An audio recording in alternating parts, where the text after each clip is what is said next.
Myself, Anubhav. Myself, Ishan. A big mistake that a lot of people end up making is giving a biographical introduction. My name is Anubhav. I studied here. I have this degree. I have worked at all of these places. You're simply stating facts. That's a resume introduction. Let's say I have a question in a class and I want to ask it. I'm feeling super shy and underconfident. Yeah. How do I do it? When you go in with this mindset that I have to impress, as opposed to simply feeling that I need to express or connect with this person, that puts performance pressure on you. That's beautiful. So That express over impress. So what is MS Dhoni like when you guys are present with him? Every single one of those people has said he's a man of very few words. How do you tell if someone is faking it or they're not being themselves? Saying, maybe, I just wanted to ask, I just had one more thing.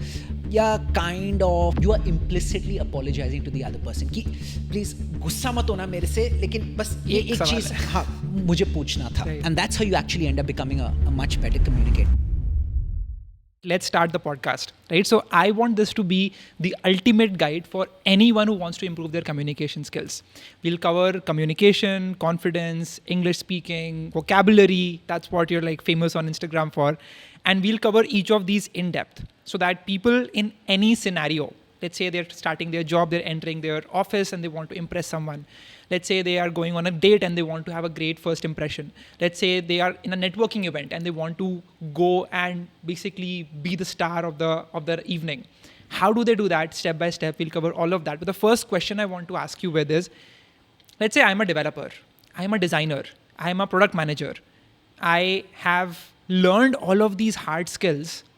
Why do I need to learn communication now? There's so many of people who are like, getting those degrees, they're sitting for placements, they even get the job. Now, why do they need to ace their communication? So you have to evolve with the evolving times as well, otherwise you're going to be left behind. And in today's day and age, it is the age of AI. And so a lot of these hard skills have been automated away. They're still very, very important. And you can distinguish yourself by virtue of like the hard skills that you know. But something that AI, at least this is what I believe, and you can correct me if I'm wrong or you can give me a different opinion as well, something that I truly believe is irreplaceable, or at least borderline irreplaceable, are your soft skills, how well you can communicate, something called relational skills. And relational skills includes your relationship skills, your negotiation skills, your soft skills, your speaking skills, your communication skills, your conversation skills in all kinds of settings. Not just formal settings, let's say at the office, at the workplace, during workplace calls, negotiations, but also in social, casual settings. And because of like the changing times, your soft skills or your relational skills have become incredibly important because some of the hard skills have been automated away. And so in order for you to actually stand out, know your hard skills, but also know your soft skills. In fact, this is something I learned at Goldman Sachs as well. When I first came into investment banking, I had this Indian mindset where, I just come in, I put my head down, I work hard, I work for like 16, 18 hours on a daily basis, and this is how I'm going to impress my bosses, and this is how I'm going to stand out as one of the best bankers in my analyst class. About a couple of months in, I saw that reality was very different. The best of bankers weren't necessarily the hardest working bankers who had a very good attitude and just put the head down and worked 24/7 or around the clock. The best of bankers had the technical skills, but they also understood that at the end of the day, banking is a relationship business. It is a relationship business. Like the best of clients don't come to a Goldman Sachs because Goldman Sachs builds the best financial models out there. No, the best of clients come to Goldman Sachs because those clients have good relationships with the partners at Goldman Sachs, with the deal makers at Goldman Sachs. And I think the same applies in any other field as well, where in any field, regardless of what your job might be, let's say if it's a front office job or a middle office job as well, you are either interacting with external stakeholders, your clients or prospective clients in trying to win them over, or you are interacting with colleagues internally, or a mix of both, where you're interacting with colleagues as well as with clients. And oftentimes how well you communicate dictates how you are perceived externally as well as internally. And whether you like it or not, perception oftentimes, especially in certain corporate settings or settings where in high power settings, high stake settings, perception oftentimes matters a lot more than what objective reality is, whether you like it or not. And communication, to a great extent, dictates how you are perceived externally as well as internally. Absolutely. I tell people, take an example of two people. One person who's just like the best coder in the world. Another knows how to code, but is exceptional at communicating and just having a great chat with anyone. Both of them walk into a room and you'll instantly see who is more liked, who gets more attention, who gets to interact with people a lot more. And I think that is the basis of everything. But the biggest challenge that Indians face today is they know English. They can hear it, they can understand it. But when it comes to communicating, to turn your thoughts into what you want to speak to people is where they struggle the most. They can't speak English well. Why is it like that? So it's a loaded question. There are lots of things that we could actually cover. Yeah. In this answer. Like समझ में आती है, सुन सकते हैं, movies भी देखते हैं, but बोलने की जब बारी आती है तो people are just like frozen. They don't know what to say. Look, what you've right now talked about is oftentimes an articulation problem. Like you find it difficult to articulate your thoughts. Yeah. तुम समझ रहे हो कि क्या बोलना है, or you understand it very well in Hindi, but you might not be able to translate that from Hindi to English or articulate that well in English. And articulation at a high level is a function of three things. It's clarity, it's control, and it's conviction. When you have all three, clarity, control, and conviction, that's what defines someone who can articulate in an effective manner. Now let's look at each of those points individually. Okay, clarity. Being clear in your speech, something that I actually prescribe and tell all my clients as well that I work with.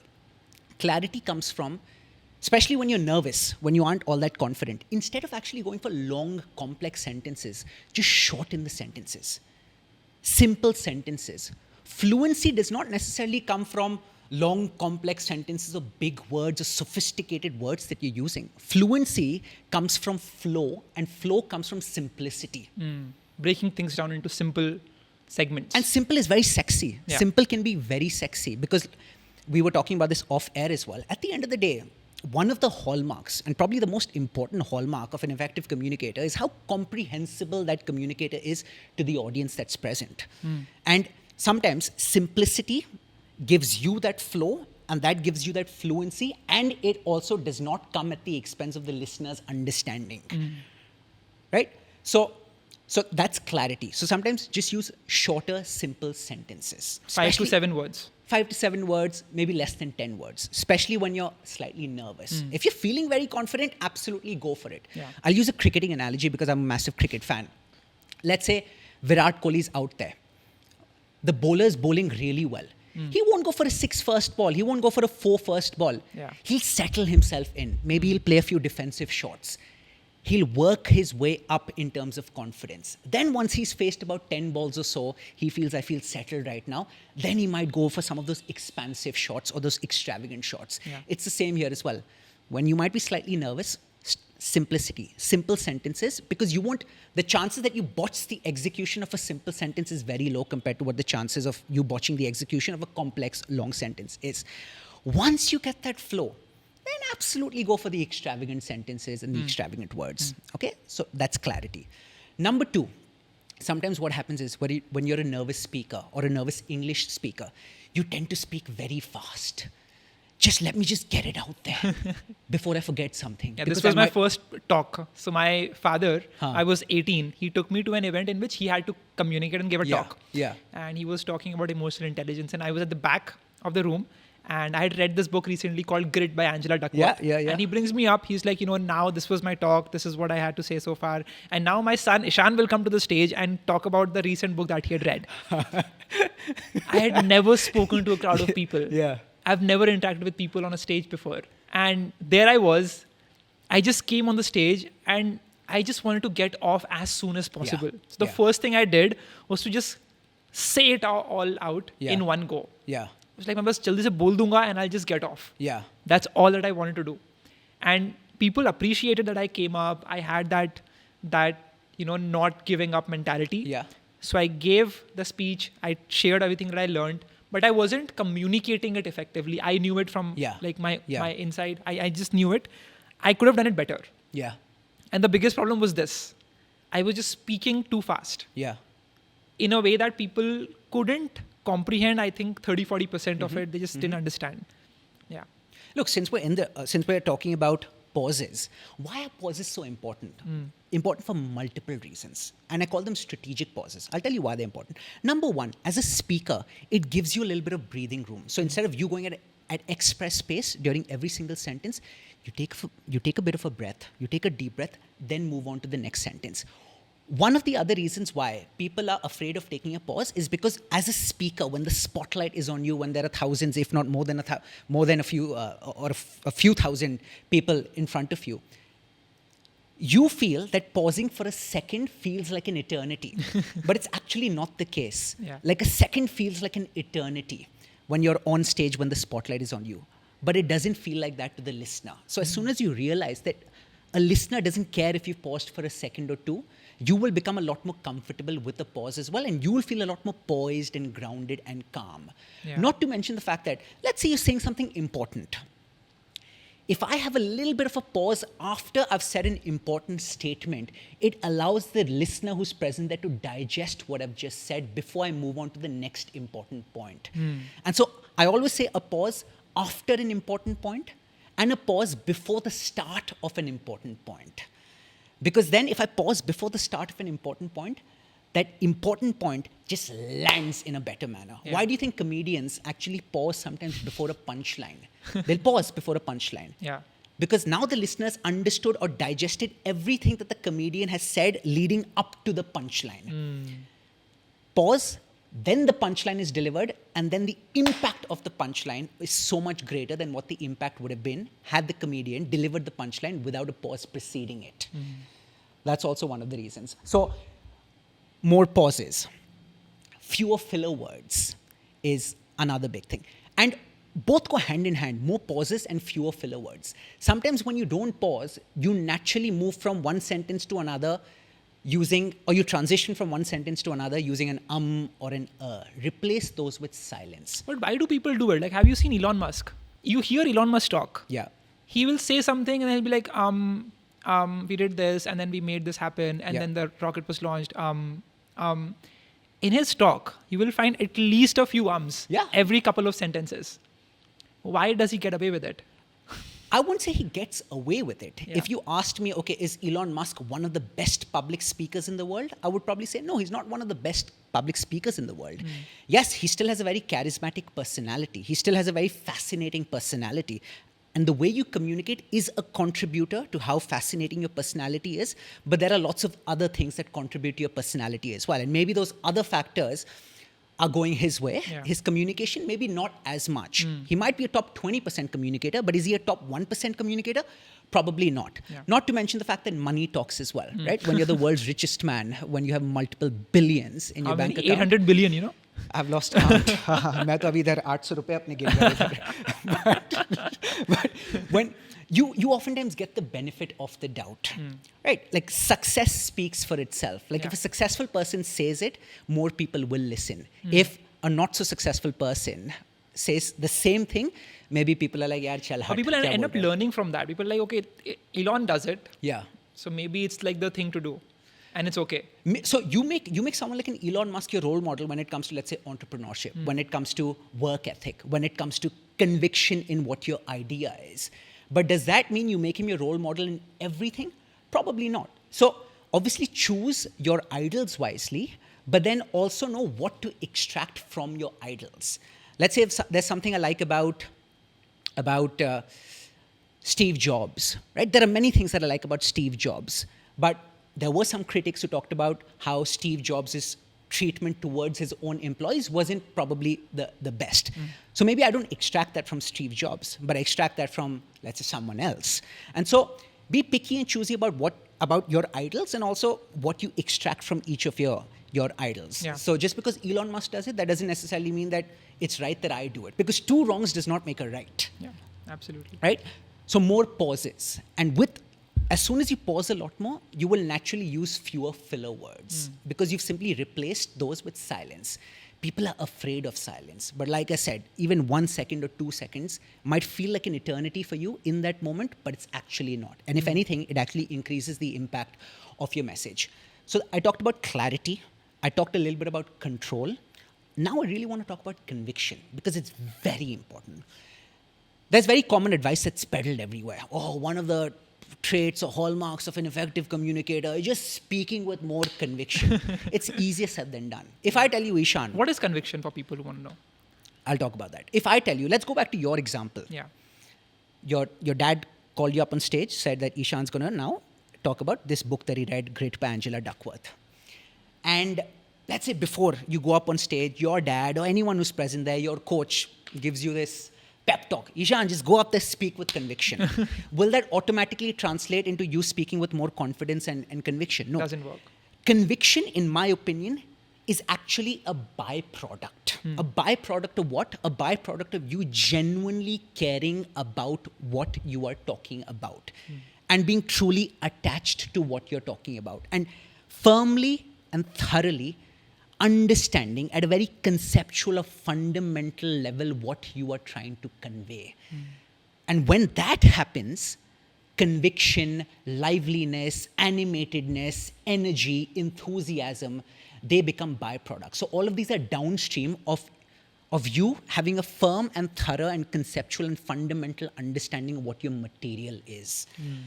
Let's say right now, you wake me up from my sleep and you tell me, Anubhav, tell me everything that you know about Virat Kohli. Because I understand him, his psyche, his achievements, how he operates mentally, physically. Because I understand it so well, you wake me up in the middle of the night and I'll be able to very fluently describe all of that to you. So that's just having the confidence over what you want to talk about. And that comes from preparation, right? Confidence stems from preparation, as the old adage goes.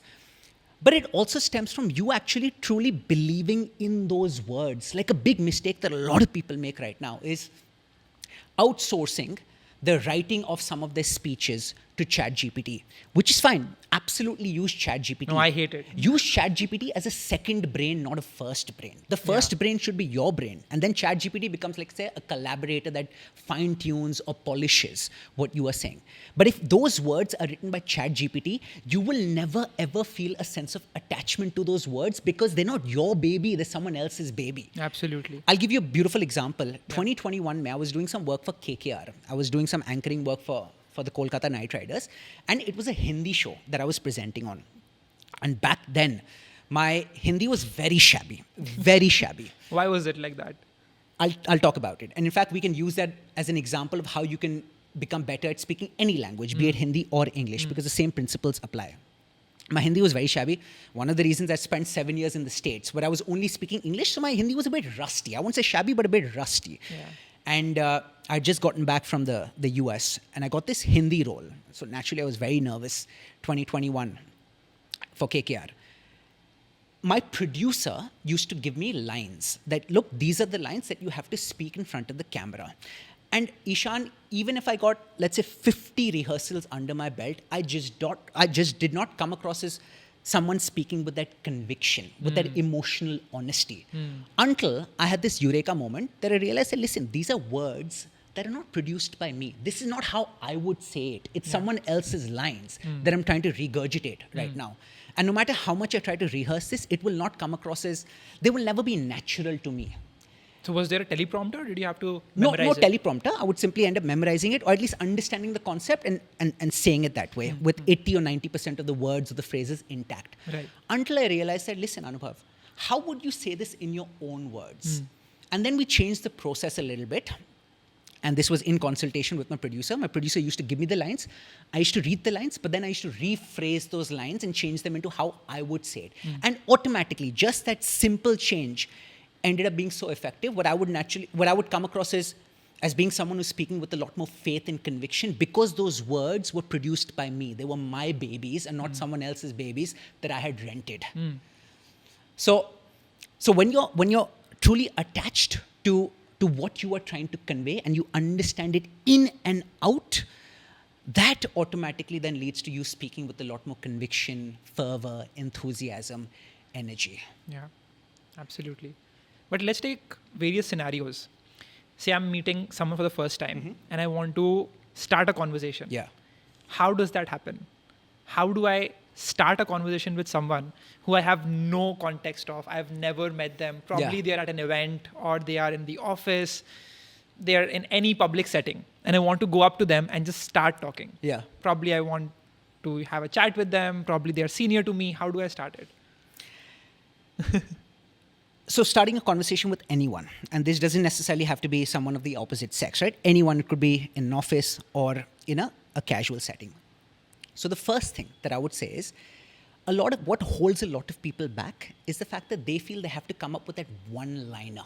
Like a zinger, that one crazy line that I come up with right now that's just going to hook this other person or captivate this other person. Don't put that pressure on yourself, because that's too much you.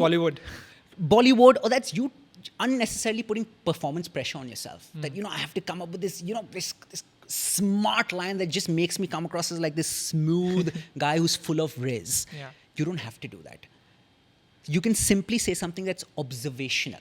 Observational could be something like, I don't think anyone's really enjoying themselves at this party. Am I the only one who feels that way? Yeah. Something observational, which has like light humor. You could say something situational. Oh, it's the first time that I'm seeing you here. What brings you here? You could say something personal but light. Where are you from? Yeah. Simple. So something observational. Oh, I love the jacket that you're wearing. Where do you get it from? Oh, I have the same jacket. I can't believe you're wearing this one. Something observational, right? Because when you say something observational, either about the other person that you're approaching or about the surroundings that you find yourself in, that person can also see what you are talking about or relate to what you are talking about. And it's an easy way to actually just start a conversation in an organic manner. Something situational, where I've never seen you here before. What brings you here? I'm curious to know, like, why are you interested in joining this organization? What's your experience been like so far? Do you like it so far? Something personal but light, like I said, where are you from? So use some of these frameworks when starting a conversation without putting too much pressure on yourself to come up with that one-liner or that zinger. Now, if you come up with that one line, absolutely go for it. But don't feel that that's the only path to entry to start this conversation. Also, sometimes what happens is people sometimes come up with a bit of an awkward compliment. A compliment is fine when actually said in a genuine manner versus said disingenuously. What's a good compliment? What's a bad compliment according to you? So a good compliment might be like an example that I just said right now, where you comment on someone's attire or a jacket, that I love the jacket that you're wearing. Yeah. When I entered the room, I talked about your glasses. And I said, glasses. listen, Ishan, I love the glasses that you're wearing. I love the frame. And that was a genuine compliment because that's something that I observed about you versus this being like a disingenuous compliment. But with compliments, what happens is, if I say something like, oh, you've lost so much weight, that might come across as a bit of a backhanded compliment, slightly awkward. Right. It also sometimes puts the other person on a pedestal. As soon as you put the other person on a pedestal, especially if it's more flattery, then you create this superior-inferior dynamic. That doesn't just make it awkward for you, but also makes it awkward for the other person. That should not happen, you're saying. That should not happen. And in India, a lot of people do that. In India, there's a lot of human worship that takes place as well, where you put human beings on a pedestal. Sir, aap mahan hai. Sir, aap ye hai. Right. Obviously, there are people that you respect. There are people that you admire. And that's absolutely fine. There's nothing wrong in respect and admiration.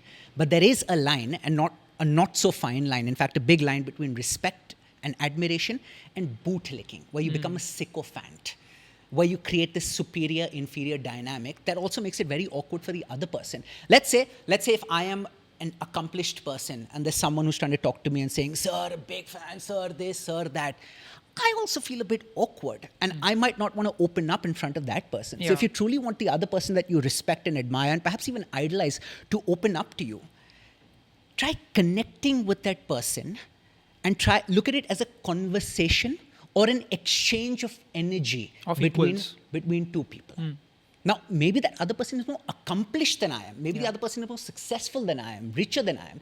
But that doesn't make the other person a superior human being compared to I am. That is a big difference. And that's what I loved about America as well. Look, I love India.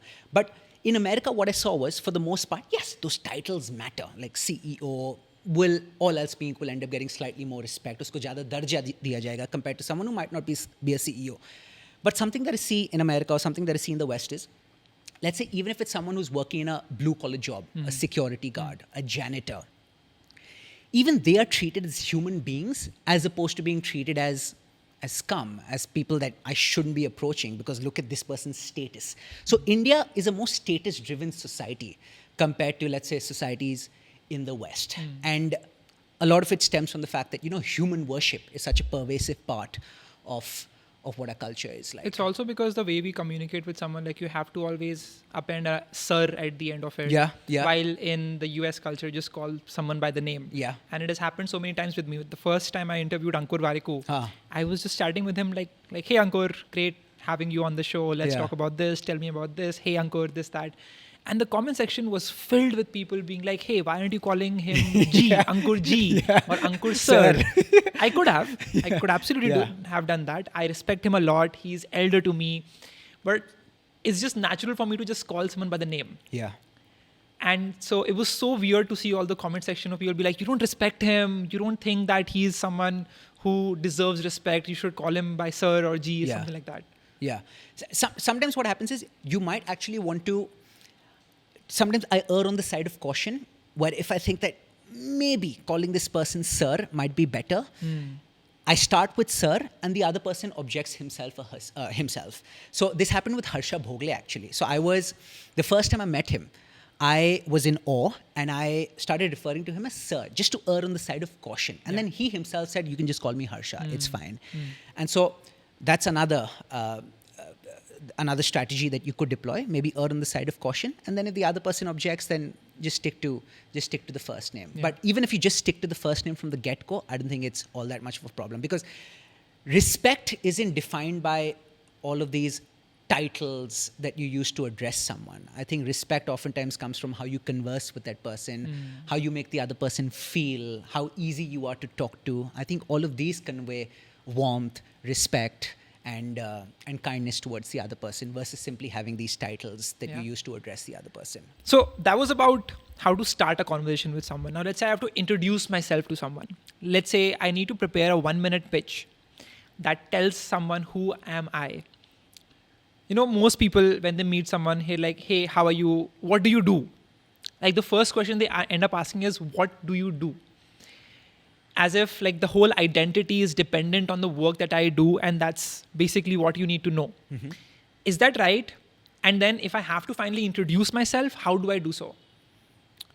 So I'll answer this in 2 parts. What do you do? Is that right? I personally do not ask that as a first question, because I just feel that it comes across as slightly transactional when you ask, what do you do? It's almost as if you're gauging, is this person really worth talking to? Is this person important? Can this person be of use to me? So I personally believe in building a little bit of rapport first, using some of the conversation starters that we talked about as well early on in the conversation. And then once you've built a little bit of rapport, then you can ask about, so what do you do? Versus that being like the first question that you ask right off the bat. But that doesn't stop others from asking you, what do you do? Yeah. But it's important to understand how to interpret this question, what do you do? So when someone is asking you, what do you do? What are they truly asking you? They're truly asking you that, listen, Anubhav, tell me something that's remotely interesting about you. Give me some remotely interesting information that I can connect to my own life. Yeah. That's what they're truly asking you. And what do you do? And so if you are aware of this, that this is what this other person is truly trying to ask me, you can also craft a response accordingly, where in your introduction, you give the other person enough touch points from where that other person can actually start a conversation or start a more in-depth, meaningful conversation, or more touch points that the other person can then expand upon or ask you follow-up questions based on. So that's what they're truly asking you when they say, what do you do? What do you reply with? Do you have a template answer ready? Not a template answer ready, but it's very important for you to actually understand who's asking you that question, because your answer to tell me about yourself or your answer to what do you do will differ depending upon whether you're sitting in an interview across the table from a recruiter, or this is a casual setting at a bar or a pub that's taking place, or it's someone else who's asking you that question. Which is why when you're asked what do you do, or when you're asked to introduce yourself, or when you're just introducing yourself, instead of actually saying, this is who I am, talk about why you matter in that given context. Why you matter in that given context. In other words, this is what I do and why this might be relevant for you or relevant for the audience that's present there. Yeah. And that's very important. So I'm let's laughing say, because of the reel that you made. Myself, Anubhav. Myself, Ishan. yeah, that's one of my big pet peeves, like people introducing themselves. What's especially wrong in with India. that? What's wrong with saying myself? Number one is grammatically incorrect. Saying myself Anubhav or myself Ishan. That's grammatically incorrect. It's an Indianism. Just because it's used very popularly or used by so many people, that doesn't make it correct. It's grammatically incorrect. Not to mention the fact that, listen, if it was grammatically incorrect but it still sounded elegant, I'd still give it a pass. But to me, at least, it sounds very inelegant as well, especially when there are simple alternatives that sound a lot classier and a lot more elegant. Like, hi, my name is Anubhav. As simple as that. It's grammatically correct, plus a whole lot more elegant, a whole lot more classy as well. And so going back to what we were talking about, when you introduce yourself, think about, okay, what can I say that will make who I am a lot more relevant in this context that I find myself in. A big mistake that a lot of people end up making is giving a biographical introduction. My name is Anubhav. I studied here. I have this degree. I have worked at all of these places. Yeah. You're simply stating facts. That's a resume introduction. You're simply regurgitating lines of facts and figures from your resume. Instead, give a functional introduction. In other words, how can I be useful to you?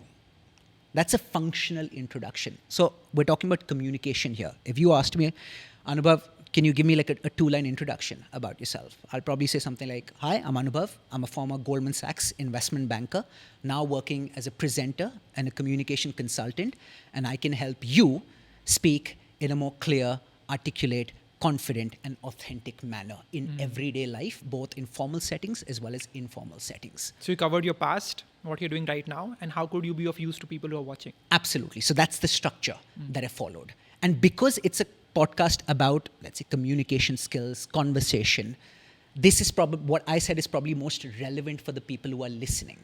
Let's say if someone during an interview asks me, tell me about yourself, there are lots of things that I can tell about myself, that I can talk about, lots of things. But obviously, I am going to cherry pick those things. For the most part, I'm going to cherry pick those things in my answer that will make it somewhat relevant to the company or the role that I'm applying to. Correct? Yeah. It's a very common question, tell me about yourself, that you're asked upfront. It's another way of saying, so introduce yourself. Give me a brief background about yourself.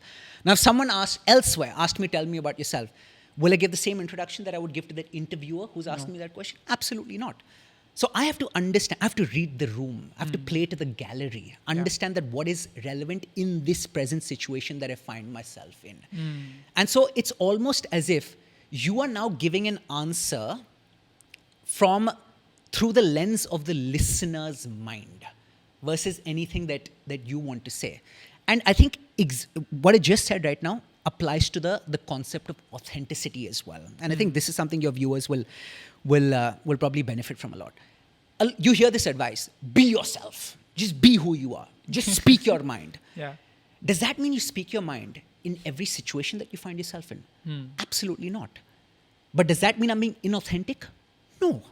What is authenticity? Authenticity is a function of what your values are, what your passions are, what your motivations are, what you truly stand for, what you truly believe in.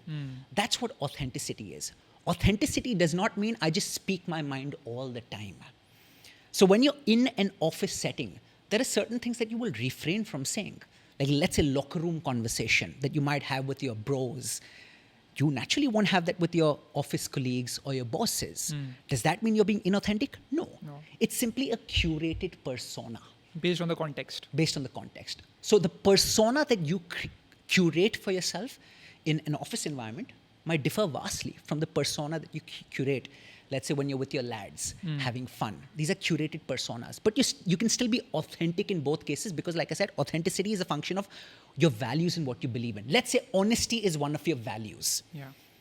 You can still be honest in your dealings in an office setting. You can still be bloody honest in your dealings when you're with your friends, when you're with your family members. So that doesn't change. That's what makes you authentic. But your interactions or the nature of your interactions can still change depending upon what setting that you find yourself in. Yeah. And so that's how authenticity in a way becomes a bit amorphous as well. Or at least your personas become amorphous because they're curated depending upon the context of the setting that you find yourself in at that given point of time. Yeah.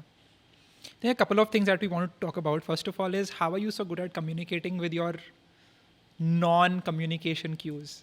So you're moving your body with your hands, when you're giving a talk, when you're meeting someone. How much of this helps, and how can you start with it? How can you have a confident body language when you're meeting anyone? Sometimes I do too much of it. I do too much of it at times. How did you realize this? A lot of people tell me that. I get comments on my content as well. Then when family members, well-wishers, friends of mine have seen some of my footage or some of my videos, some of my speeches, they point that out as well. But instead of actually stifling it, I have tried being a bit more controlled versus completely cutting it out or stifling it. Because I actually think a lot of my gesticulating is a natural consequence, a byproduct of how strongly or passionately I feel about what I'm saying, what I'm trying to convey. And like we talked about earlier as well, like that conviction, that energy, that enthusiasm is simply a byproduct of how much you care about the message that you're trying to convey. Yeah. And so it doesn't just show in my tone, but it also shows in my body language, in the non-verbal communication, as you called it. What I tell people is that gesticulation is absolutely fine as long as it doesn't distract your message. Because sometimes if you're at 6s and 7s, if you're all over the place, if you're moving around too much, if you're too fidgety, that's when people will notice your body language or your non-verbal communication more than they will notice your verbal communication. So both should have equal impact versus one having a lion's share of the impact. So that's very important. And the other thing is, make sure that you minimize it when you're about to say something important. We talked about comedians earlier. I'll tell you another thing about comedians.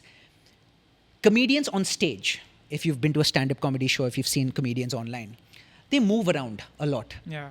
They're holding that mic, they're moving around a lot. You'll notice, and you go back and watch a video, you'll notice, at the time that they're delivering a punchline, they're still. They're never moving at the time they're delivering a punchline. The focus should be on what they are ending up saying. Exactly. Because the joke lies in the punchline. And if they're moving at the time of delivering the punchline, maybe people's attention, or at least 100% of their attention, might not be on what they're saying, but it might be on how they're moving, their body language, all of those things. Yeah. So when you're about to say something important, maybe be poised. Don't move too much. Otherwise, every now and then, intermittently, in the middle, you can gesticulate, but not do it too excessively. One way in which you can actually figure out whether you're doing it excessively or not is watch your recordings. Record yourself. In fact, not just to see if you're gesticulating well or not, just record yourself to become a more effective communicator. You'll find out so much about yourself. There are 3 ways in which you can record yourself. Record yourself after that, when you're reviewing it, watch the sound-only version. Yeah. Watch the video-only version without the sound, and then watch both video as well as sound. You will get different insights from each review. Sound only, let's say you're only listening to the audio. You'll understand, pace too much. Didn't vary my pace all that much. Tone was too monotonous. I wasn't loud enough. Now when you're watching the video, sound off. You will understand, Anubhav, I look so fidgety. Moving too much. Too many hand movements. I'm too stiff maybe. I'm not moving enough. I'm not gesticulating enough. I'm not expressing myself using my body. Maybe my body's slightly closed. So that'll give you different insights. And the third now, to bring it all together, listen to it with the audio as well as the video. And once you do that, whenever you get a chance, or whenever you've had like some sort of speech or presentation that was recorded, that'll give you so many insights about you. Because listen, all of this that we're talking about, these are theoretical concepts that we're talking about, which are useful, don't get me wrong, but the real magic lies in the practice that you do. You can't talk your way into becoming a better communicator, can you? Or you can't learn your way into becoming a better communicator, at least just in theory. You have to practice your way into becoming get down on the battlefield. Yeah. Exposure, repeated exposure. And that's how you actually end up becoming a much better communicator. We talked about approaching, a thought that came to my mind. You talk about how you can actually approach someone. Let's say you're trying to approach someone of the opposite sex and you're very nervous. Another reason why a lot of people are actually very nervous is because, especially guys or teenage guys, is because they feel that in the event that I don't quite get approval from this other person, or this other person doesn't quite seem receptive to my approach or to me starting a conversation, yes, that fear of rejection is there. But what exactly is that fear of rejection? That fear of rejection is interpreted as, she said no to me, which proves that I am not good enough. So it's an identity level fear. Yeah. That proves that I am not good enough. They call it the self-image. Self-image. So you have that self-image that you don't deserve a reply, or you don't have friends, you don't deserve to have a good friend circle. Yeah, yeah. Versus having a more charismatic self-image that, hey, probably the person is having a bad day, or probably I can reach out to more people. Yeah, yeah. So look, that comes with time, that comes with age, that comes with emotional maturity. Yeah. What you just said right now. Why is it difficult to actually think that like that as a teenager? Because when you're a teenager, your identity is still developing. Yeah. It isn't fully developed or formed, or that self-image that you talked about, that sense of self or that self-image, it's not robust. It's actually very fragile. Because of which some of these encounters, or let's say the lack of validation or response from the other person, can shake the foundations of that shaky or fragile self-image. Versus what the brain case will might just be look when at the you're- past, what has happened. Like you tried reaching out to a girl, she did not reply to you. And so it'll just evaluate every future event based on the past experiences that you've had. So when you again see a nice person that you want to reach out to, you want to start a conversation with, you'll again start feeling that nervousness, you'll start panting. Exactly. And you'll feel like they will not reply to you, so why even reach out? 100%, 100%. But a big mistake that a lot of like teenage guys end up making is feeling that they need to start the conversation with this attractive member of the opposite sex in a manner that's different compared to how they would start a conversation with anyone else. Yeah. Ask yourself, okay, how would I start let's say this was a 17-year-old dude that I wanted to strike up a conversation with. What would I say? If it feels normal that, this is what I would typically normally say to a 17-year-old dude if I was striking up a conversation with him for the first time, then you can absolutely say that to an attractive member of the opposite sex as well. How you strike a conversation with someone does not vary depending upon what the attractiveness level of the other person is. Yeah. Right? Because you are simply trying to connect with the other person, not trying to impress. When you go in with this mindset that I have to impress, as opposed to simply feeling that I need to express or connect with this person, that puts performance pressure on you. That's beautiful. So That express over impress. Express over impress. Yeah. Otherwise, if it's impress, then your goal is tied to something that you might not have full control over. And it's performative. It's performative. It's not you. It's not you. It's Yeah. performative. Performances can be fun, but performances also come with performance pressure. There's a reason why there's this phrase called performance pressure. Whereas if I'm going in, listen, I'm connecting with this fellow human being, not even connecting with this sexy girl, connecting with this fellow human being. Yeah. And it's an exchange of energy, information that we're going to be having between two human beings. Yeah. I think once you internalize that, that automatically drops a lot of that performance pressure. So let's make it easy for the people who are watching. Let's say I'm a guy, I see this girl in a club, in a bar, in a cafe, or in an event, and I want to start a conversation with her. What do I do? So at a club, at a bar would be slightly different because the music's very loud as well. So you can't necessarily have like a very... Let's say a cafe or like a social gathering. If you're at a cafe or a social gathering... Casual place. I would go up there. If I've seen that girl in the past, or let's say if I've been there for an hour already, you might be at a gym. I'll give you a gym example. Initially, when I used to be at the gym and I used to see, let's say, familiar faces nearly every single day, I used to feel as well that I used to have to come up with this one-liner that just woos the other person and sweeps her off her feet. Until I felt that, no, let me just drop that baggage. Yeah. Let me come up with something simple. Simple that I would typically say to a guy as well. And I remember a lot of the times, the simple line that I would use to strike up a conversation with a girl, especially a girl that I've seen there multiple times, would be, I keep seeing you here, but it's a shame that we haven't connected as yet. Hi, I'm Anubhav. Yeah. Something as simple as that. it's non-threatening as well. Sometimes if it's threatening, if the other person feels as if, your intention is slightly malicious. What's an example of something threatening that men often end up saying? Or don't end up saying, but they feel it in their mind. Something, let's say, borderline creepy that makes it awkward for the other person. A very grandiose compliment from the get-go. Very grandiose compliment. You might just go up and say, you've been working out really well, and it shows. I can tell it shows. Yeah. Maybe it's not your intention to mean it that way, but you see how it can come across as being slightly awkward. And again, it's like a compliment which puts her on the pedestal. Absolutely. Yeah. And it makes the other person doubt what your intentions might be as well. And if she's not like overly extrovert, she wouldn't like compliment back, or she would just be like, oh, thank you, and then she'll go back. Or if worst case scenario, she thinks like you're like a creep, and then she never replies. Yeah. Now I'll tell you a compliment that I would sometimes use. Let's say if the other person, sometimes the girl might be like, oh, I'm so sorry, don't take this the wrong way, but it's the first time that I'm seeing you here. Yeah. And I've seen that girl multiple times, but maybe she's never paid attention to me. Why aren't you focusing on gym? Why are you looking at her? I might say something like, in a self-deprecating manner, because self-deprecating humor is something that I'm a big fan of. I use, it might not be everyone's style of humor, but I might say something like, because clearly I'm not half as memorable as you are. Something like that. And sometimes that just makes the other person laugh a little bit or chuckle a little bit. So it's a joke that I took one. Do you have like ऐसे कोई छोटी मोटी सी किताब where you keep all of these? Bro, किताबें नहीं, but I've reflected a lot, and that's important. And this happened during college. So college, it's the first time that I actually started like having college interactions with college in the US. In the US. And went to the US. My parents were paying like $40,000-$50,000 every single year on my tuition. Got to get your ROI back.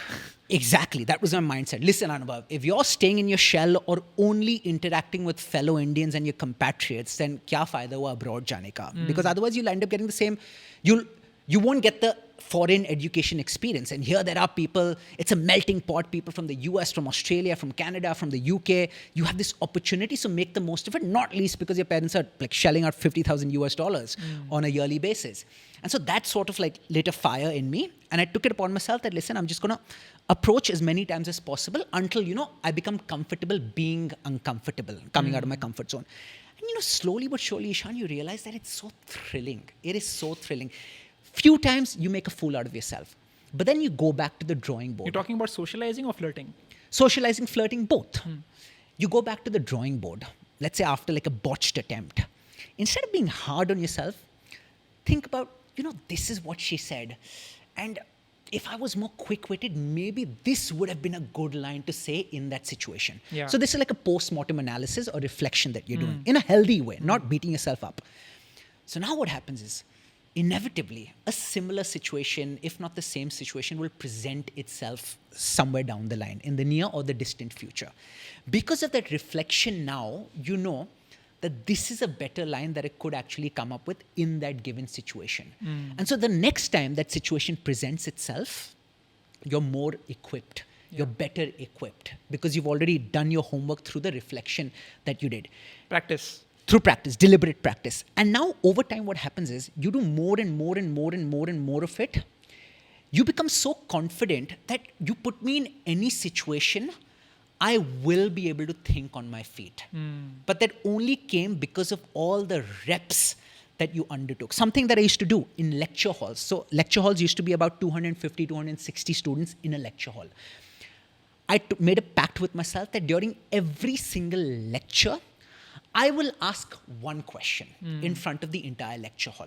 Even if it's not a question that I genuinely want to ask, but I will ask one question. Go deeper on this. Let's say I have a question in a class and I want to ask it. I'm feeling super shy and underconfident. Yeah.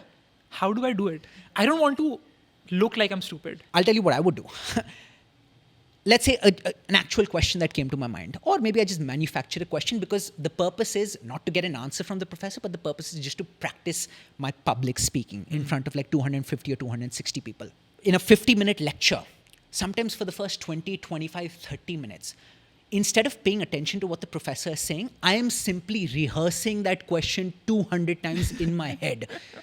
I'm rehearsing it 200 times. A simple question that's like 15 words. I'm rehearsing it 200 times just so that I don't end up botching the execution and people don't judge me or people don't laugh at me. But because of that, there comes a time, because of all of those practice reps that you've been through, there comes a time where it comes more naturally to you. But you have to pay a price in terms of like the fear that you have to contend with when you're sitting there paralyzed for 30 minutes, rehearsing that question over and over again in your head. Something that helped me a lot was a mindset shift, dude. I remember there was this one time I was in chemistry class, freshman year, first semester. Must have been my first month in college. Right. Chemistry class. And I had a question about aluminium. And I raised my hand and I asked a question, a genuine question that I had for the professor. And the entire lecture hall of 250 students starts snickering. They start laughing. And I'm thinking, I didn't say anything funny in my question. I wonder why people are laughing.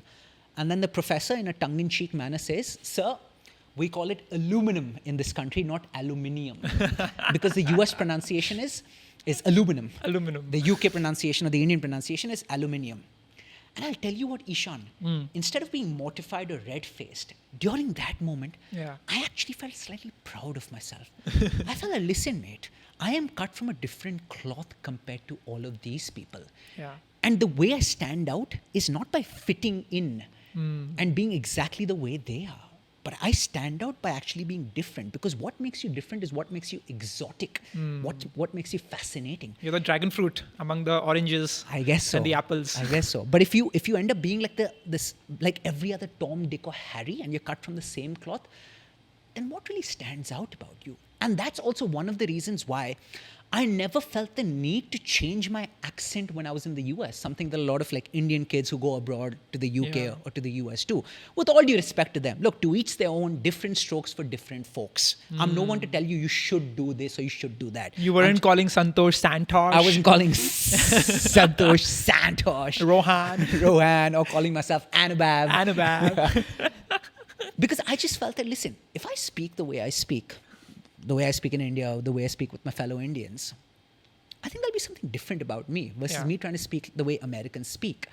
And if anything, a lot of Americans would come to me saying that, you know what, like I really like your accent. It's not the same stereotype Indian accent that, Americans What is the example of the stereotype Indian accent?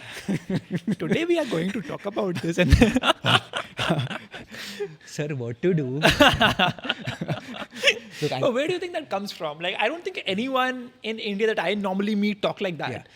It's a stereotype and it's a preconceived It's like a notion. customer support person from India who talks like that. I think they also speak in a fairly Even elegant they are better manner. these 100%. days. Ye ek vehem hai. And I think a lot of it is also popularized by sitcoms.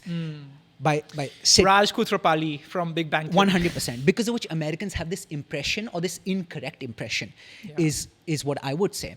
And then I just felt that, you know what, Anubhav, by being who you are and speaking in the manner that you speak, if anything, you can actually abolish or dispel some of these misconceptions or incorrect impressions that they have about India. Yeah. I'll give you another example. Goldman Sachs.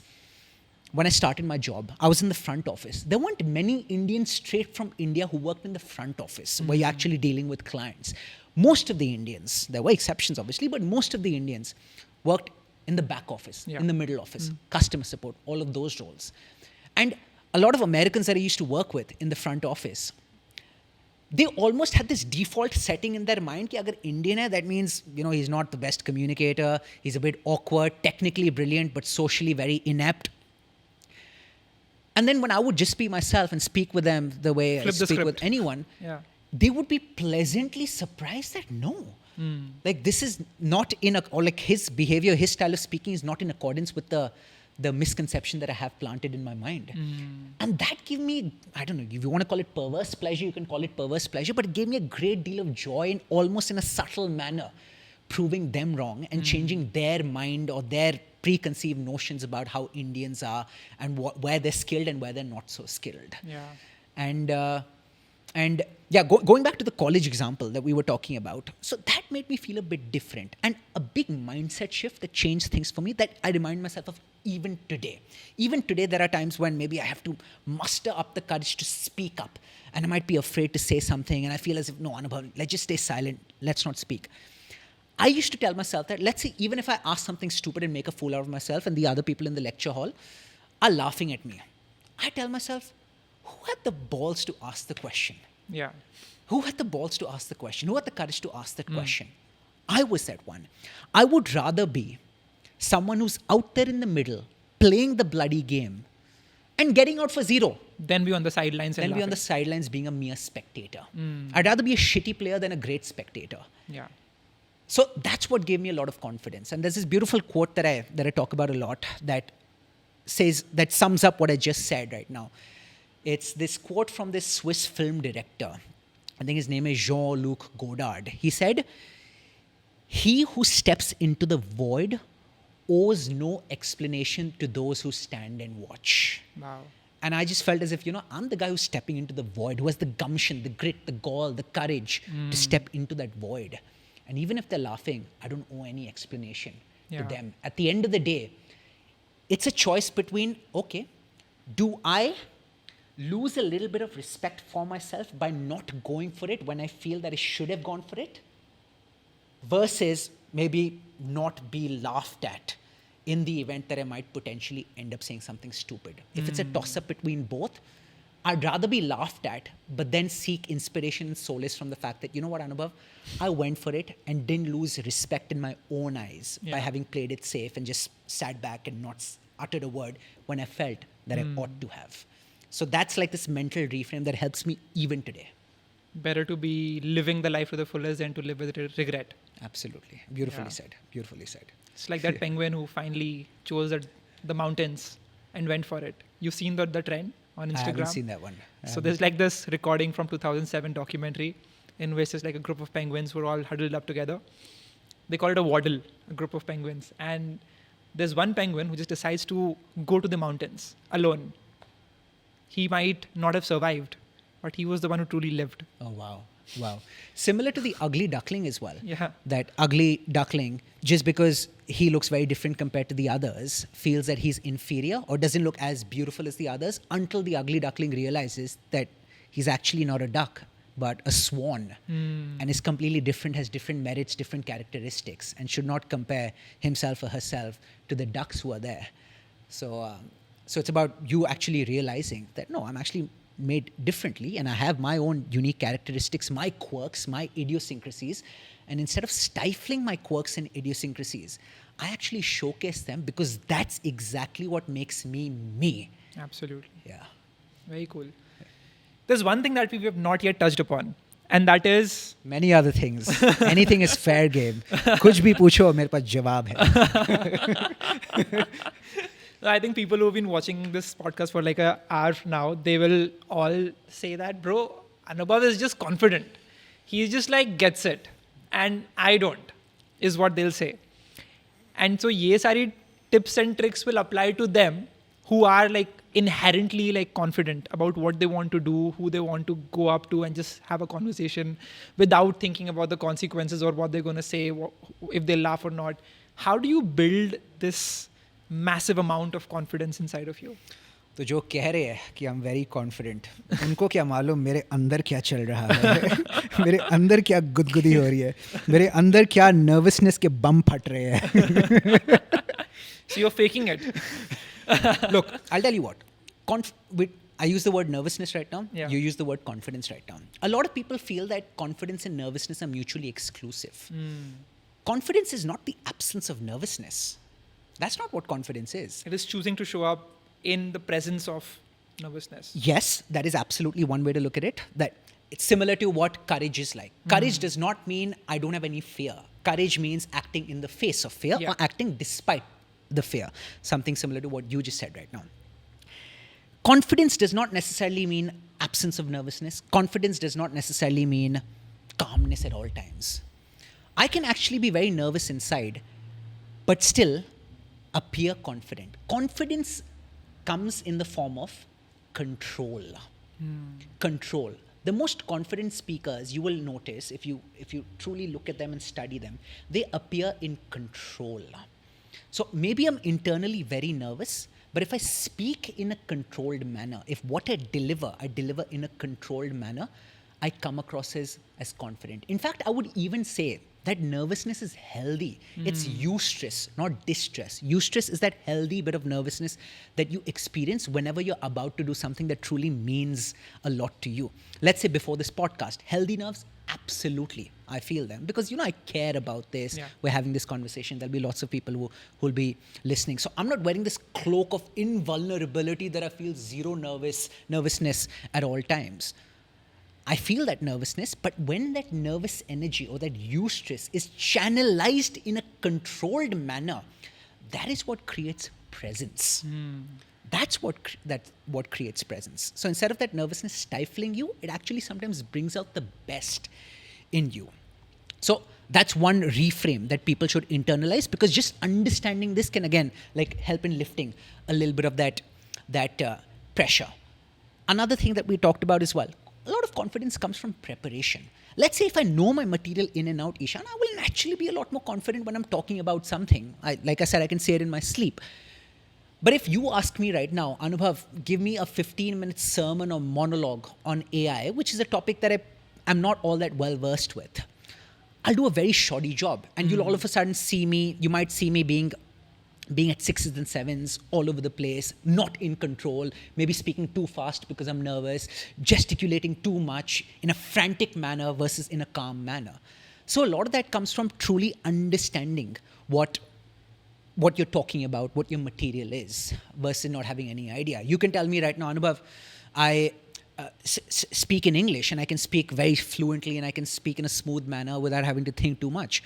Hindi, I speak fluent Hindi, but not as fluent as my English. Now, if you tell me, Anubhav, your podcast Hindi mein karo, will I be able to speak all that fluently? Perhaps not, at least relative to how I would speak in English. That's because maybe the building blocks or the ammunition that's required to speak fluently in Hindi, I might not possess, at least not as much as the English equivalent or the English counterpart. Yeah. And so a lot of it actually comes from you truly understanding you having the building blocks or the foundations of what you are trying to say. Vocabulary that way helps as well. What does vocabulary do? It doesn't. People think that you should have a sophisticated vocabulary because it makes you come across as more intelligent. That is not the case at all.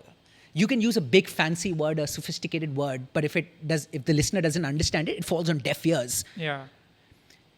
What a good vocabulary does, not just words, but phrases as well. Let's say similes, phrases, metaphors, idioms, other expressions. I think people should just listen to this podcast still now. They'll be able to come up with at least a dozen that you've used so far. And especially people who might be preparing for the TOEFL or the IELTS or the SAT exam, you can pay me later. What happens is, with a good vocabulary, Ishan, it helps in your speech. It helps you in speaking in a precise manner. Vocabulary equals precision. And oftentimes, precision equals credibility. Yeah. I am trying to describe something. And I know the perfect word or the perfect expression or phrase to describe that. Doesn't that do a much better job than me rambling and not being able to truly or precisely describe what I want to describe? I think the biggest mistake that Indians make is to just use very everywhere. Yeah. Very tasty. Yeah. Very bad. Yeah. Very good. Yeah. How can they fix it in 3 steps that you just mentioned? Superb. How I realized this, I'll come to those 3 steps. But how I realized the overuse of certain words was during my sports presenting stints or commentary stints. Virat Kohli, I'll use this example again. I'm sure people will be able to relate to it. Virat Kohli scores 100. In that 100, he plays 15 cover drives. 15 cover drives. Now, if I use the word beautiful every single one of those 15 times that Virat Kohli plays a cover drive, number one, I will bore myself and I will sound so repetitive and feel as if, Anubhav, come on, you can do better. And I will end up disengaging or boring the audience that's listening as well, because the audience will think that, oh, he's just got one stock word, a stock phrase, which is the word beautiful. Oh, that's a beautiful shot. Oh, that's a beautiful shot. Oh, that's a beautiful shot. So that's how I realized it. I thought to myself, listen, Anubhav, I'm using the same adjective or superlative every single time. I need to come up with something different, because in one innings, Virat Kohli might play 15 beautiful shots, but I can't use beautiful to describe every single one of those 15 shots. Right. And so I might say, oh, that's a beautiful shot. Oh, that's a thing of beauty. That's a gorgeous cover drive. Or I might use I might get a bit more creative. I might say something like, if playing the cover drive is an art, then Virat Kohli is the Michelangelo of it. Wow. Something different. Because Right. then it's the same thing that I'm seeing, but at least I'm describing it in different ways, which, all else being equal, makes it a lot more engaging for the listener or the viewer who's out there. That's when I realized that you can actually create this, instead of using the same set of words that you have, you can find different ways of saying the same thing.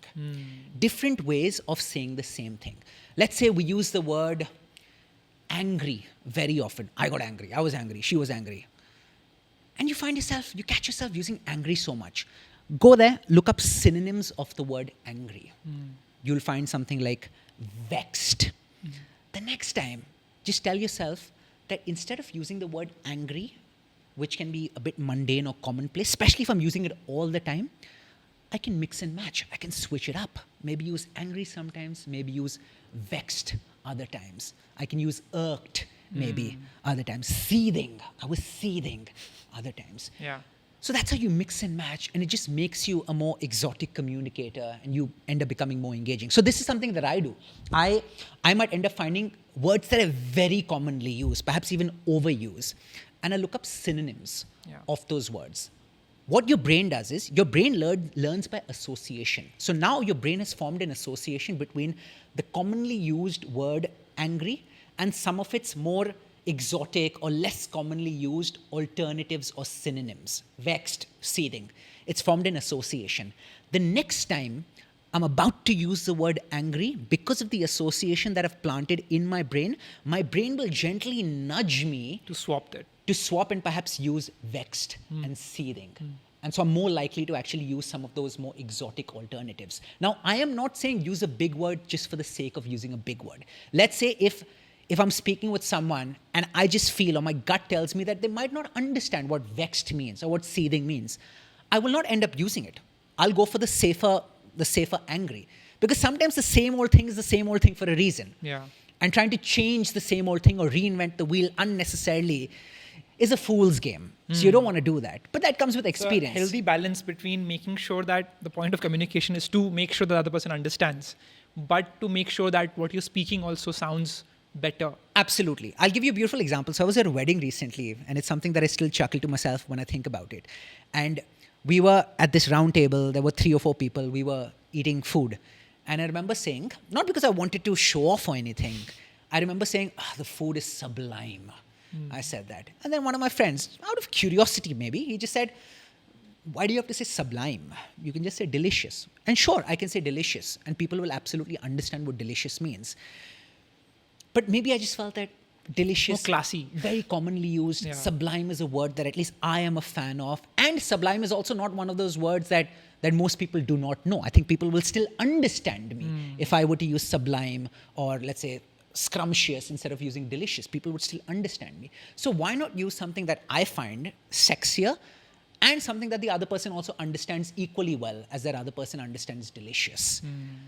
So it's not about sophistication or coming across as more sophisticated or intelligent, but sometimes the perfect word or the perfect phrase precisely and aptly describes what you are trying to describe better than any other collection of words will. And sometimes when you don't have that perfect word, you also end up rambling.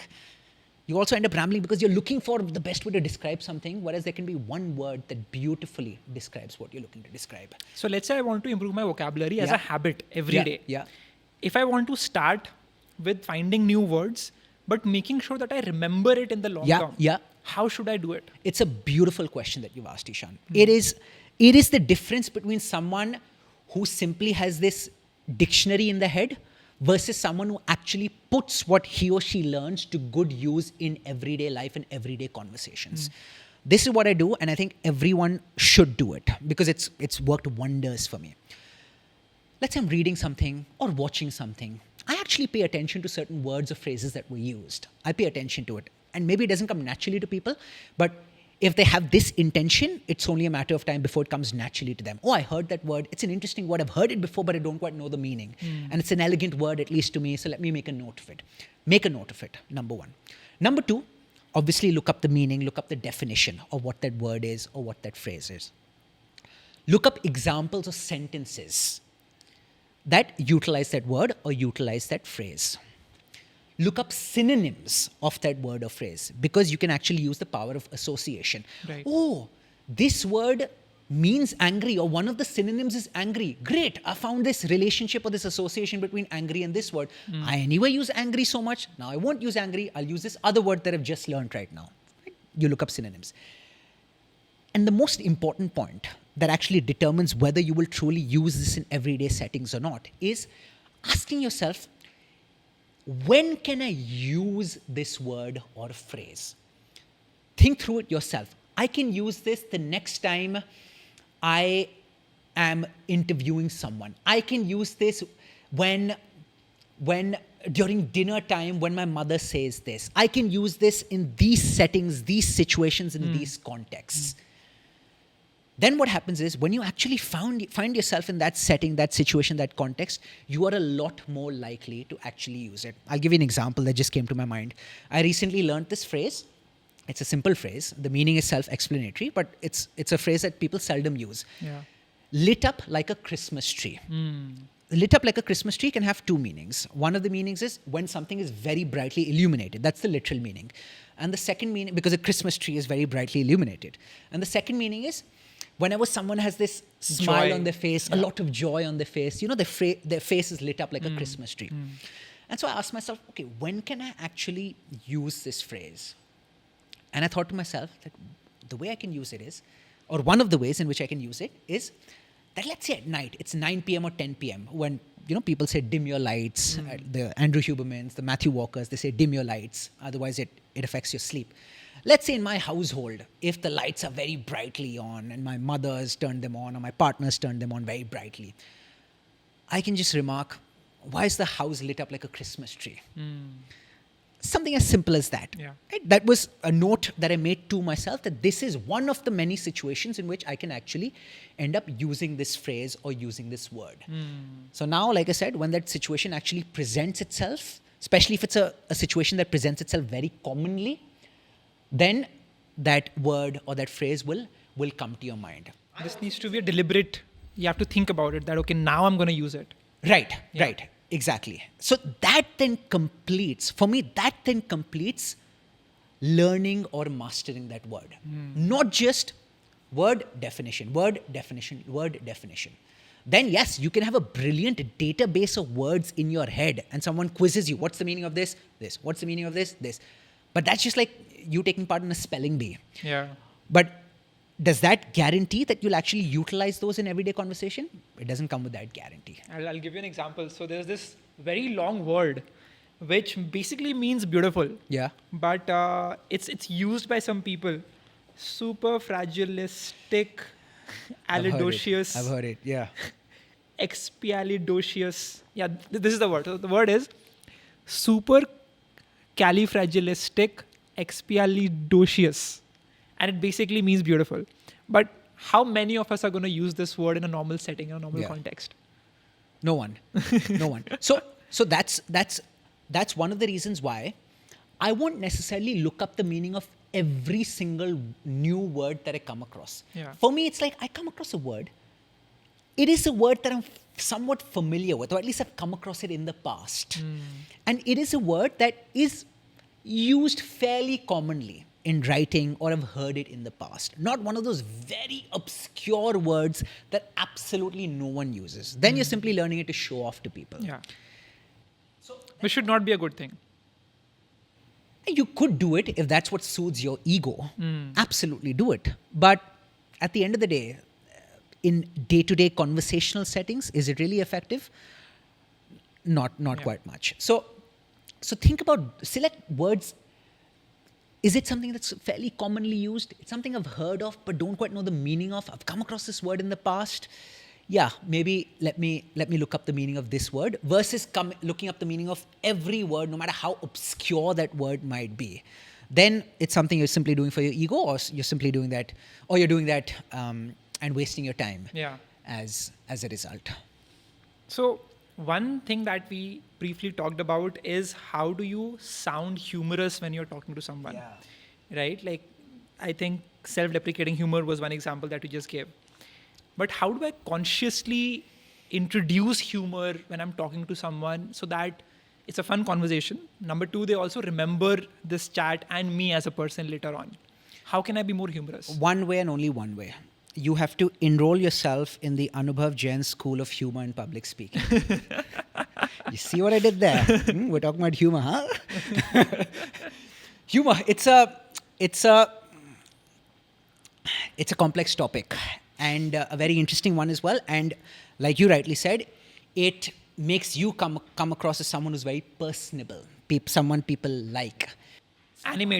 Animated, warm, genial. The thing with humor is, it's high risk, high reward.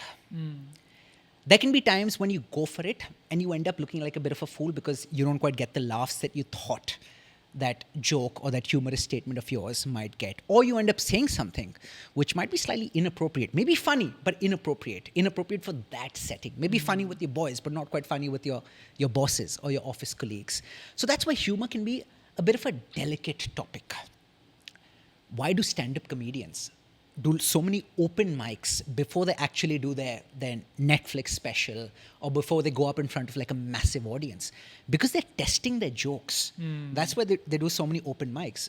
Or sometimes stand-up comedians will spend time with fellow comics where they test the material, test the jokes and get the opinion or feedback from the fellow comic and then decide whether this makes the cut or does not make the cut in their performance. And so humor's not easy. What you might think is very funny might not actually land the way you thought or you wanted it to land. So it's high risk, high reward. So I would say when you're first starting out, maybe practice some of those things in low stakes settings.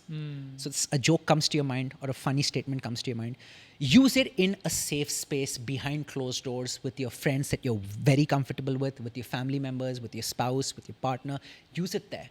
If you actually think that, yeah, this has been eliciting like a chuckle from these people, if not a more animated, raucous laughter, then absolutely use it in other settings as well, as long as, of course, it's context appropriate and situation appropriate. Absolutely use it. If you're a bit iffy about the joke, and it's a new setting that you find yourself in, if it's a new audience, then perhaps it might be better to actually play it slightly safe and not go for it. A lot of the times, whenever I'm about to say a joke, I also gauge how I'm feeling internally about it. There are days when I'm not quite feeling all that confident about this joke landing, in which case I'm not going to go for it. In other days, when maybe I'm just feeling playful, expressive, maybe the mood is such, maybe the person that I'm with is such, I feel as if, Anubhav, I'll just go for it. Yeah. Even if, let's say 5 out of 10 people think it's lame, it's stupid, I don't care. I'll go for it. The other 5 will actually give me a chuckle. And if I actually trust my instinct, that no, I feel confident about going for it, more often than not, the joke will land well as well. If you don't trust your instinct, let's say your instinct is telling you don't go for it, but you still end up going for it. Maybe the joke objectively is funny, but then you don't quite deliver it in a manner that actually makes it land or makes it humorous or makes it punchy. Because you were a bit tentative there, you went against your instinct. But all of this is difficult because there's no formulaic or cut and dried answer that I can give you that, these are the conditions in which you should go for a joke. These are the conditions when you should not go for a joke. But over time, as you find yourself in more and more of those situations, you realize that, okay, Anubhav, am I feeling it? Should I go for it? Should I not go for it? I may have this joke prepared, but I'm not feeling confident about this landing. In which case, nope, keep it under wraps. Don't say it. Other things that I do that help me. I'm not saying I'm the funniest person, but whatever little humor that I have. No, I think you're definitely the most animated person in my circle among all the people that I know. A lot of it is learned and acquired as well, Ishan. Like, they say things like everything is a remix or everything is a remix. Like, you pick up bits and bobs from lots of different people. I watch lots of public speakers or I pay close attention to people who are performers, public speakers, orators. And there are often times when they say funny things or there's a funny line that I come across. And I'll actually make a note of it. And I make a note of it in a book that I call a commonplace book. It's just like a diary that I have, a physical diary, where I actually make a note of some of these funny lines. Yeah.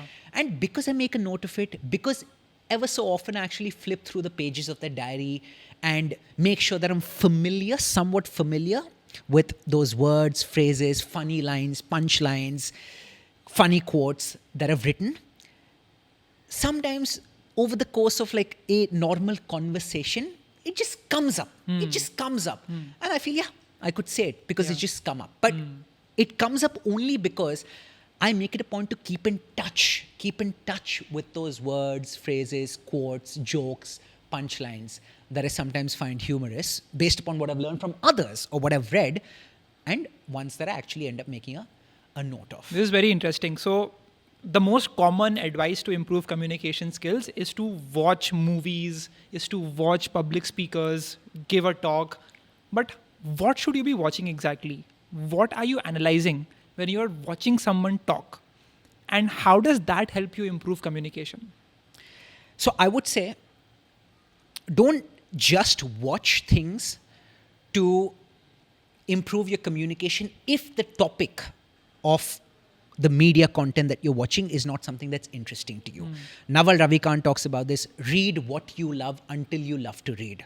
So gravitate towards what fascinates you, whatever that might be in terms of video content, whatever that might be in terms of YouTube videos, whatever that might be in terms of books that you're reading. Gravitate towards what fascinates you.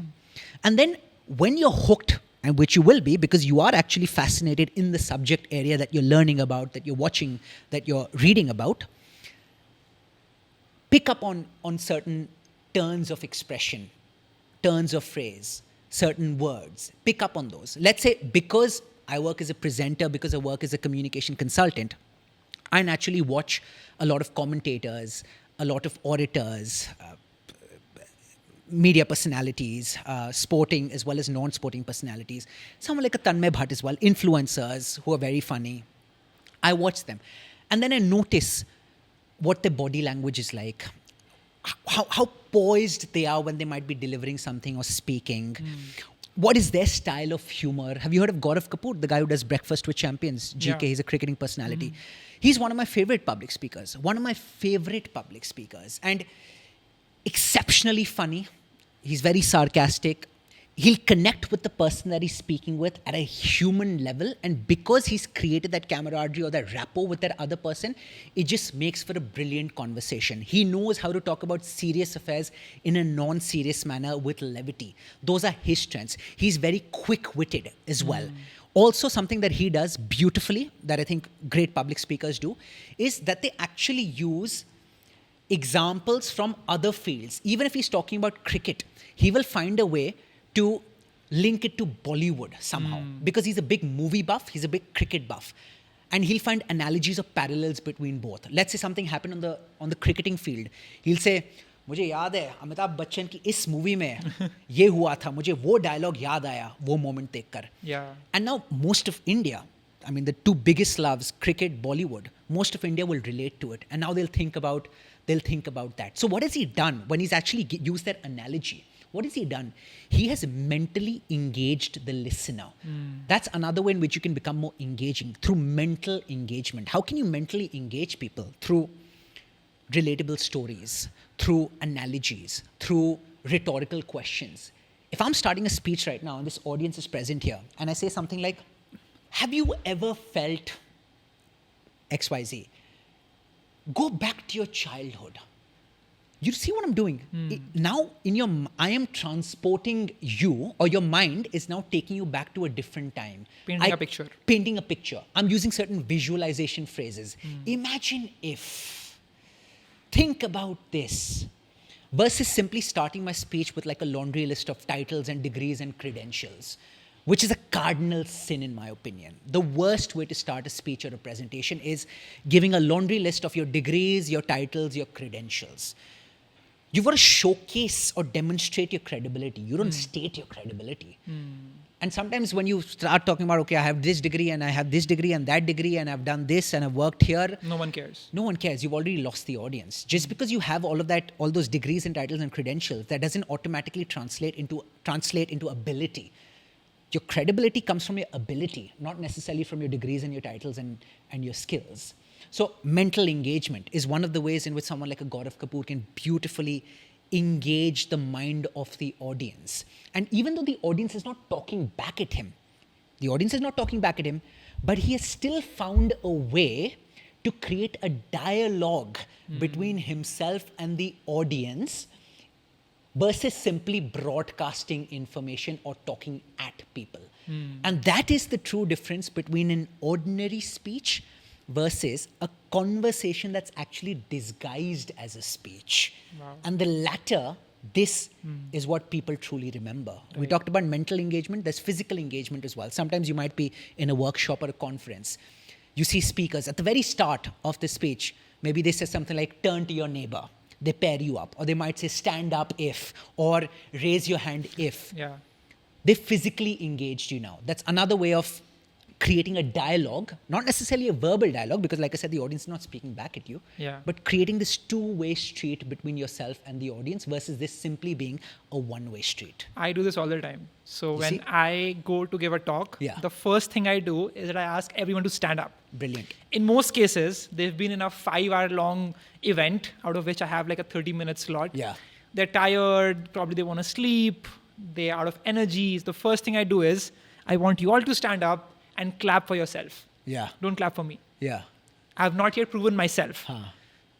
whoever I am. But I want you to first clap for yourself because you have taken out the time to come to an event to upskill and become a better version, and that deserves an applause. Brilliant. Yeah. It automatically, like I was, as you were saying this, I was visualizing myself being present in the audience and you're addressing us and you're saying this. Yep. I could automatically see why, if I were an audience member there, why I would automatically just come alive in that moment. Exactly. And that's what gets people up, gets people active, and then they want to hear what you have to say. Yeah. And that's the easiest way to engage the audience, at least for me. Yeah. That really works well. Yeah, exactly. I think that insight also deserves a round of applause. Okay, let's now go deeper into public speaking, right? Say you want to give a talk. Yeah. The stage is all yours, and you have 5-10 minutes before. Right before a public speech, Yeah. what do you do? How do you prepare yourself? How do you make sure that you are able to communicate and you are just ready for the talk? Yeah. To bring it on. Yeah. So there are different tools that work for different people. I'll tell you what I do, Ishan. That's something that a lot of people could try. I actually try, if there are people present there, could be audience members. Let's say if I'm in the same room as someone and the room is conducive for conversation between myself and the audience members. If there are other people who might be present, say backstage, other assistants there, I actually try making conversation with as many people as possible. It just gets my blood flowing. Yeah. It gets me in that flow, in that rhythm, and makes me feel more accepted automatically. In fact, even during workshops that I host on communication, let's say I get there 10 or 15 minutes before the start of the session. I will not be quiet. I will make it a point that whoever's present there, be it physically or virtually, even if there are, let's say, 5, 10, 15, 20 people who are present there, I will actually start a two-way dialogue, ask people to introduce themselves, say something about me, crack a joke, have a conversation, pick one person, just have a conversation with that person. Because what happens is, like I said, it gets me warmed up. And if I'm going in there feeling like a complete stranger because I haven't interacted with anyone, then I just feel, psychologically, I don't feel as confident as I would feel if, let's say, I wasn't going in as a complete stranger and I've already built a bit of that rapport, albeit through a 5 or 10 minute exchange with someone, a bit of rapport prior to actually starting my speech. Because now psychologically, I just feel that some people at least know me. Yeah. Some people You also know them. I have connected with. I also know them. And I'm not a total stranger to these people. Yaar, ye kaun hai? And I have warmed myself up to some extent to these people. And some of these people think that, I'm someone who's easy to talk to. And psychologically, it just gives me a lot more confidence going in there. So if the setting that you find yourself in allows for that, try connecting with a few people before you start your speech or your address. I never like looking at my notes right before I'm about to start. Do you have notes normally? Absolutely. It depends. So there are two types of public speeches. One, spontaneous, right? You're just speaking spontaneously, mostly informal settings. But let's say if it's an office presentation, if it's a TEDx talk that you're giving, then those are more prepared speeches. And we can actually talk about the best way to prepare for some of these speeches as well. But let's say if it's a prepared speech that I might be giving, a presentation or a speech, even if I have bullets or high-level bullets or points that are mentioned on a doc, in the few minutes leading up to it, I don't want to look at those because it creates pressure on me. I feel a bit stiff and paralyzed, and I'm not quite present in that moment. Right. I'm not quite present in that moment. So that's something that I end up avoiding. Something that works for me because there's a lot of nervous energy, and I'm an energetic guy. I actually like dissipating a little bit of that nervous energy by pacing. Not in a frantic manner, but just pacing a little bit, moving a little bit. That's one way in which I can actually dissipate some of the nervous energy that's inside of me. So I like pacing. What else do I do in the... Do you like practice your mouth so that it doesn't like freeze up? Like some people do that thing, and that sometimes works for them. Yeah, so you won't have to do that if you're already having a conversation with others, because that Right. does the same warm up. Makes But sense. it's a good point that you bring up. Let's say if you aren't having a conversation with someone else and you aren't and your vocal cords might not be as warmed up, you can absolutely do what you said. You can also do tongue twisters. Right. Because sometimes what happens is when you're going up on stage, because of the nervousness that's inside of you, you might not be able to enunciate or pronounce certain words with clarity, especially words that might be a bit complex. So when you do some of those tongue twisters before you start your speech, doesn't necessarily have to be a speech. It could be, let's say, a podcast recording that you might be doing with someone as well. Do some of those tongue twisters, then the words flow a lot more smoothly compared to what the case would be. What's your favorite tongue twister? What I end up doing, I'll tell you what. Like, I just find, let's say, any book or any diary in front of me, and I'll just try reading a couple of paragraphs. Some quickly, some slightly slowly. There are some words that Out might be loud, a bit... you're saying? Out loud. I'll just do that. Like, I'll find anything for myself. So I don't necessarily have like a go-to set of tongue twisters that I go through, but I'll find myself like any book that might be lying down, any article that might be there, and I'll read a couple of paragraphs. Some fast, some sentences spoken out fast, some sentences spoken slightly slowly, just so that I have that rhythm. I can vary my pace a little bit. I don't sound as monotonous. So that's something that I can do. And that just helps me inflect my voice a whole lot better when I'm actually speaking. But it's not something that I follow religiously. But maybe this serves as a reminder to me that I could do more of this before podcasts, before speeches, before presentation. No, but you were talking about Virat Kohli. Yeah. You know, I saw his video in which, I think long ago, like 10 years ago, and he had a very, like I say, shrill voice. His way of communicating. And Abhi, when I saw one of his like videos in which he was giving an interview, it's a very deep voice. How did this happen? How did this change happen? So people can work on their voice with a communication coach. You can work on your voice, but all else being equal, the biggest determinant of how shrill or how deep your voice is where you actually speak from. So if I'm speaking from my throat, my voice automatically becomes shrill. But if I'm actually speaking from the diaphragm, from here, my voice has a higher bass, or it's automatically a lot more deep compared to what my voice would be if I was speaking from the throat. What happens is, when people speak too fast as well, then their voice becomes shrill. If you slow your pace down, you're breathing much better, not breathing in a shallow manner, which means that you're breathing from here, because when you breathe from here, you're breathing deeply. Yeah. When you're breathing from here, your shallow breaths come from here. And so that also helps in making your voice a lot more deep. Speaking slower, and number one, speaking from the diaphragm. So How there are does lots this of happen? Like, how do I speak from here and not from here? there are lots of actors. There are lots of actors who do breathing exercises as well. Lakshya Lalwani, who was in Bads of Bollywood. In fact, on Raj Shamani's podcast, he talked about this as well. Every single day, he does Awaaz ka Riyaz. Okay. And a part of that is learning how to actually speak from the diaphragm. So if you speak, keep your hand on your stomach and try speaking. If you can actually speak, feel the vibrations, it means that you are actually speaking from your stomach. Okay. Otherwise, you're speaking from the throat. Yeah. Take deeper breaths as well. What is diaphragmatic breathing? Lie down and place your hand on your stomach. And then if you can't feel your stomach going up and down, which means your breaths are way too shallow. So breathe much deeper, and if you can actually feel like your stomach going up and down, that means you are actually breathing from deep within, which is the diaphragm that you're breathing from. So these two, like speaking slower Yeah. and breathing from the diaphragm, which helps in speaking from the diaphragm as well, they help in increasing like the bass of your voice or reduce the shrillness of your And you voice. think anyone can do this? How much time does it take? It takes a little bit of time, and for a lot of these people, like Lakshya Lalwani, he's been doing it for God knows how many years, but it's a daily practice that he swears by every single day, and he does it for 30 minutes or so. But I feel even my voice, compared to what my voice was like, let's say 4 years ago, I think my voice has also increased in its bass. And one reason being the fact that I take pauses when I'm speaking. When I take pauses when I'm speaking, it just means that I can breathe between sentences. If I can't breathe, if I'm breathless, then naturally my voice is going to be very shrill. Yeah. And it won't have as much depth to it. So pauses, which allows me to actually breathe deeply. And the second being the fact that now, compared to what the case was earlier, I vary my pace or my tempo a lot more. Earlier, I used to speak like an express train.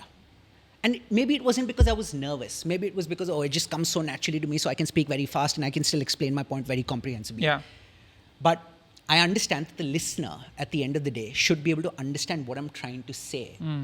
And if the listener can't understand what I'm trying to say, then There's I no can point. use like the fanciest words, or I can speak the best English, but then my communication isn't effective. There's a reason why we use the word effective. And a big part of what effective communication is making sure that your audience or the listener who's present in the same room or in the same hall can actually understand what your message is. Otherwise, if it falls flat, then you can sound like a Shashi Tharoor, but then it's not effective communication. Yeah.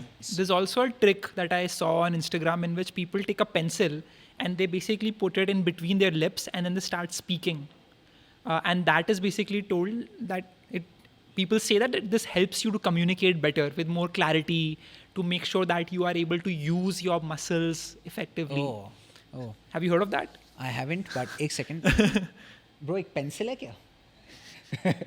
मजाक कर रहा हूँ. We could have done this real time experiment right now. करने के बाद, ठीक है, दोनों करते. Yeah. उसके बाद we would have continued with the rest of the podcast. Right. And then we would ask the people who are watching this to tell us, was there like a discernible difference in our clarity before this pencil exercise and after this pencil exercise? Yeah. We should have done that. Unfortunately, not carrying a pencil. No pencil, no pen. But I haven't heard of that. But I can see why it makes sense. Yeah. Because it probably opens up like the muscles in your Exactly. in your mouth as well. Yeah. Yeah. It's like a exercise for your mouth. Got it. So you keep doing that and then it helps out. But there's one thing that you talked about, and that is the tone. Why is tone a very important thing when you're talking to someone, giving a public speech? Your verbal communication is obviously very important, but it's not just your verbal communication doesn't just comprise the words, but a big part of that is your tone or your delivery. That's a big part of verbal communication and what makes for effective verbal communication. Let's just say there's something that I want to convey. The content is great, splendid content, but I convey it saying, this is important, so this needs to get done before this deadline. And if we do it before this deadline, then maybe the client actually comes back to us with a positive response, after which we will see what next steps are. Is that clear? Versus me saying the same thing, this is important and I think we ought to complete it before the deadline because there's a lot that rests on this. If we complete this, I think we can actually win this deal. So guys, let's just take it seriously. Yeah. It's the same thing that I said. Absolutely the same thing that I said. So in terms of content, nothing changed. But you see how the delivery being very different in both cases made the impact very different as well. A lot of monotony, to be honest, comes from an emotional disconnection from what you are trying to say. If you are not truly emotionally invested in what you are trying to say, then good luck getting your audience or your listeners to be invested in what you are trying to say. If you yourself are bored by what you are trying to say, how do you expect the others to be engaged by what you are trying to say? Makes sense. So you've got to be emotionally invested and emotionally connected to what you're trying to say. Going back to the example that I'd used earlier, as soon as I flipped from using the producer's lines to using my lines, there was this emotional connection or attachment built between me and what I was trying to say. And that automatically made me sound a lot more engaging and less monotonous and less scripted and more natural compared to how I sounded when I used someone else's lines that I wasn't very emotionally invested in or emotionally attached to. When you're giving a sentence, like when you're talking about something, you can either end it on a higher pitch, when it's more like a question, Yeah. or you can end it in a lower one, Yes. or you can continue with the same, pitch, you call it. Yeah. How to decide what to go with in what situation? So it's very simple. Like when you're ending a sentence, make sure that you're ending on a downward, like the pitch should have a downward trajectory versus ending like this. When you end like this is upspeak. Yeah. They call it upspeak. A lot of sorority girls also talk like that when they're like, oh my God, did you really do that? I really went there and I thoroughly enjoyed myself. So this is upspeak. And that can come across as being annoying, a bit pesky. And that's not how natural conversation flows. And in order for what your message to land and not be distracting, you can start off high, but then when you're ending the sentence, for that sentence to get closure in terms of your delivery, your ending pitch should have a downward trajectory. Before you then bring it back up when you're starting a new sentence and then end again like this. Yeah. What happens is, when you're speaking naturally, Ishan, it is a lot easier to speak like this, where you're properly ending in terms of pitch. If you are reading lines or if you are memorizing lines and speaking, oftentimes you'll notice that you actually end on a higher note when you should not be doing that. And so that's why in any public speaking address that you have or any speech that you have, there is a fine balance between preparation and spontaneity. And I hate rote memorization. Rote memorization will kill your speeches faster than anything else will. What happens with rote memorization is, instead of actually being present in that moment and connecting with that audience and conveying your message with fervor, there's an internal teleprompter that's running in your head. And you are simply thinking about what comes next, what word, what sentence comes next in this internal teleprompter that I have here. It takes you away from the present moment. And maybe that internal teleprompter gives you what the next word or what the next line is. But let's say if it's a slightly lengthy speech, 5 minutes, 7 minutes, 10 minutes, there will invariably come a moment when that internal teleprompter fails you and you forget your train of thought, or you forget what sentence comes next in this internal teleprompter.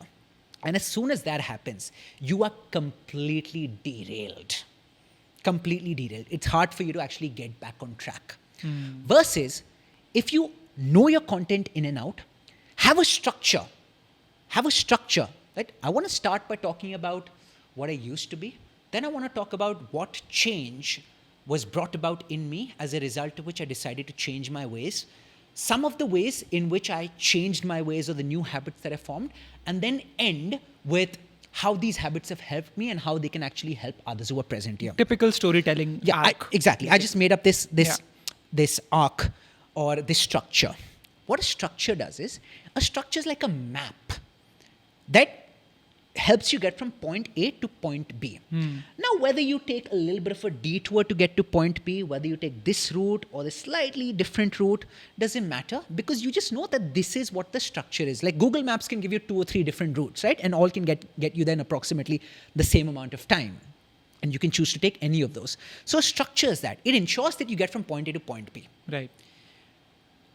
Anything more than that, rote memorization is overkill and it can completely derail you. Maybe you're on the perfect track, but right before you're about to get there, you get derailed and then there is no coming back on that track. With a structure, even if you end up forgetting your next sentence or a particular point, you at least know that at a high level, the next thing that I want to talk about is some of the new habits that I inculcated that helped me bring about that change. You just know that as a high level.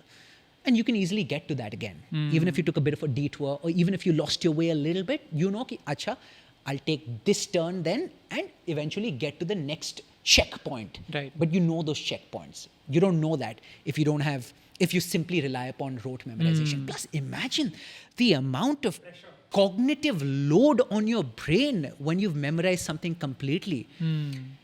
Sometimes for a lot of people, spontaneity is your strength. Yeah. If you memorize it completely, it takes away from your strength. You're doing a disservice to yourself.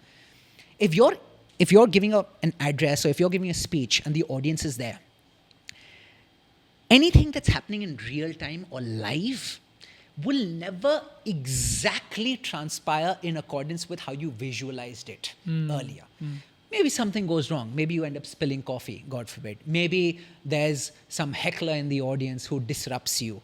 Maybe your mic isn't working, as a result of which there's some plan B that you have to resort to now. Right. So if you visualize it in this way, and you feel that it can only and only happen this way, and I memorize it, and you try and over control the situation, exert too much control, you'll realize that the life situation will never exactly materialize in accordance with how you had the plan that you had in mind. Which is why leave room for a little bit of spontaneity. Let's say this is my next point, but I observe something in the audience that I feel is relevant to what I'm talking about, that I might want to actually bring up. Right. If I'm in the present moment, I will be able to bring that up spontaneously.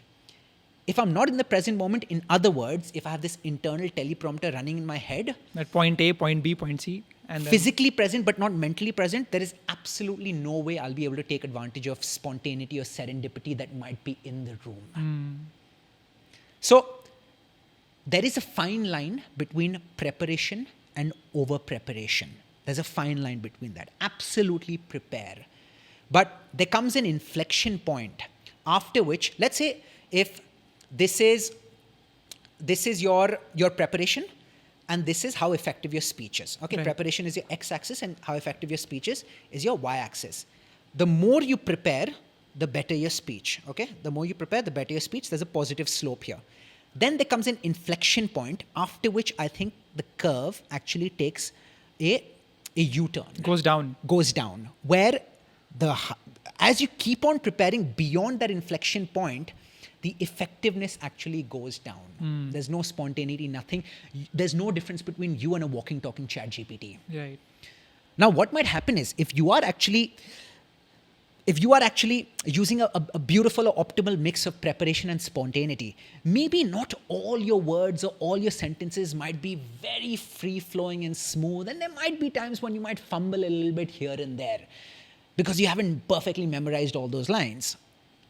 But an imperfect speech that's delivered like a human is far, far, far greater than a perfect one that's delivered like a bloody robot. And in the latter, there's no difference between you and a walking, talking version of a chat GPT. Right. And some of those imperfections, they humanize you.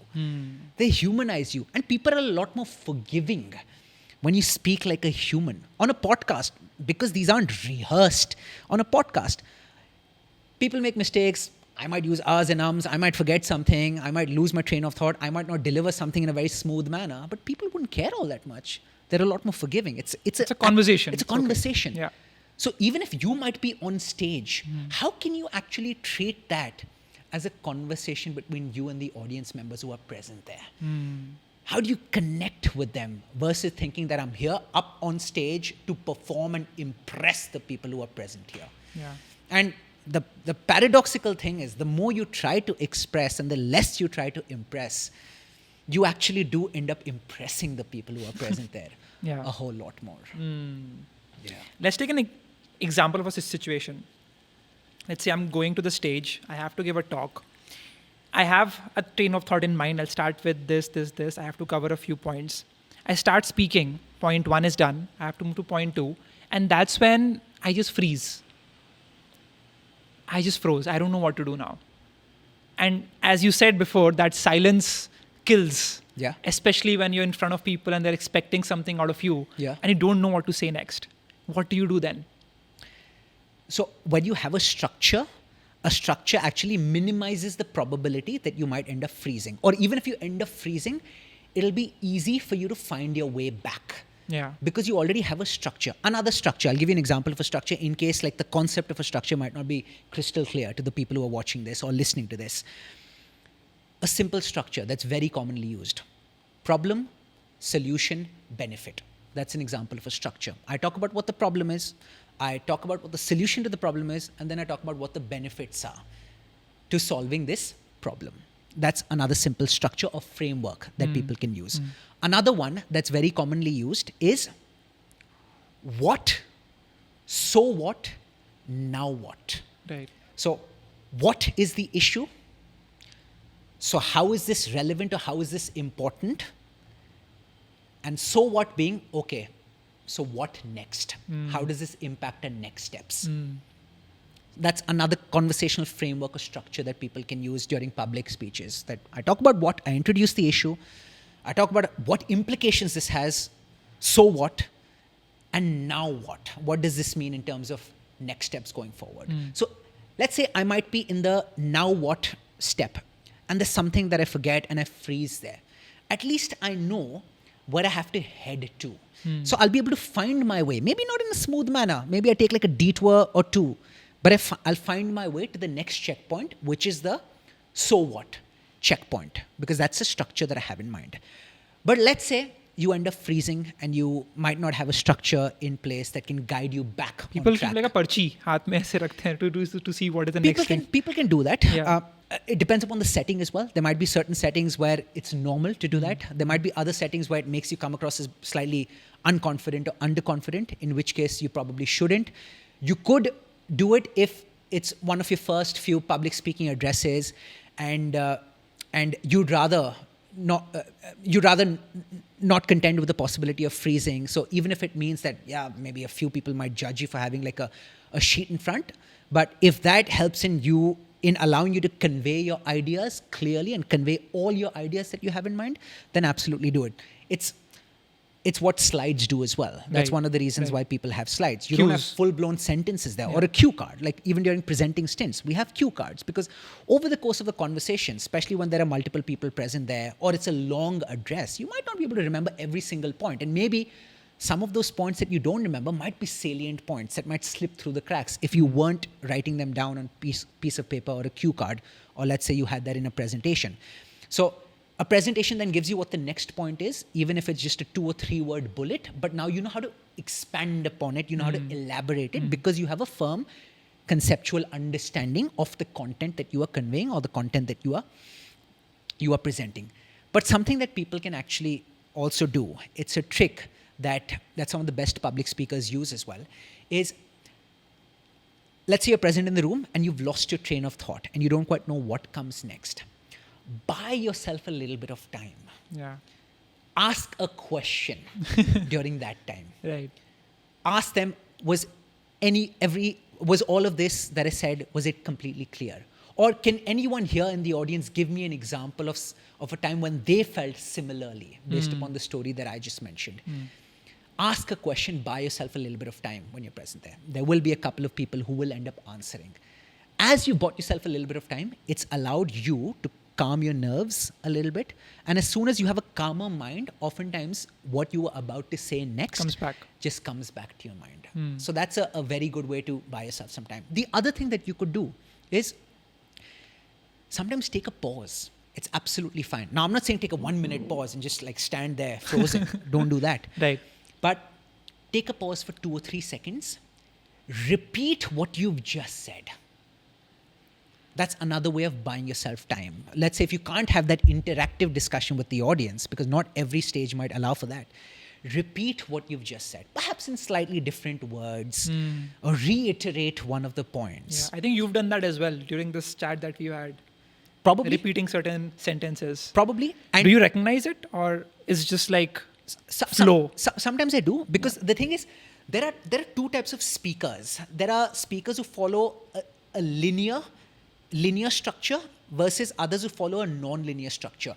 I tend to digress a fair bit. Now, digress, it might have a negative connotation, but there are some great public speakers, conversational especially, who end up digressing and linking multiple different things where other people might not be able to find those connections between those things. But the downside of doing that is that, let's say I move from topic A, all of a sudden I go to topic B because I was able to connect the dots between topic A and topic B. Sometimes you forget to come back to topic A. Yeah. And so sometimes repeating a point then buys you a little bit of time to then again smoothly come back on track after that minor the digression that took place in the middle. So reiterate something in different words, and the audience might feel that you're simply doing that because you're emphasizing a very important point, but they don't need to know that you're buying yourself maybe 20 seconds just so that you can actually think about what comes next. So that's another strategy that people can use. Second situation, I go up to the stage, I have to say something, I have a sentence in mind. I start speaking and then I stammer on a word. This happened with me multiple times when I'm on the stage. I just don't know what to do now. People are looking at me. Some of them end up laughing. And it could be a very simple word like memorize. Memorize is a word that I end up often like stumbling on. Okay. I'm not able to speak it at 100% with complete clarity. And so there are words like these that I end up stammering on. Yeah. It doesn't happen all the time. Yeah. In fact, I think 3 years ago, I was much worse at it than I am now. Yeah. I hired like a speech therapist, helps me out. Every week we sit down and we talk about how can we improve. But a lot of people end up stammering.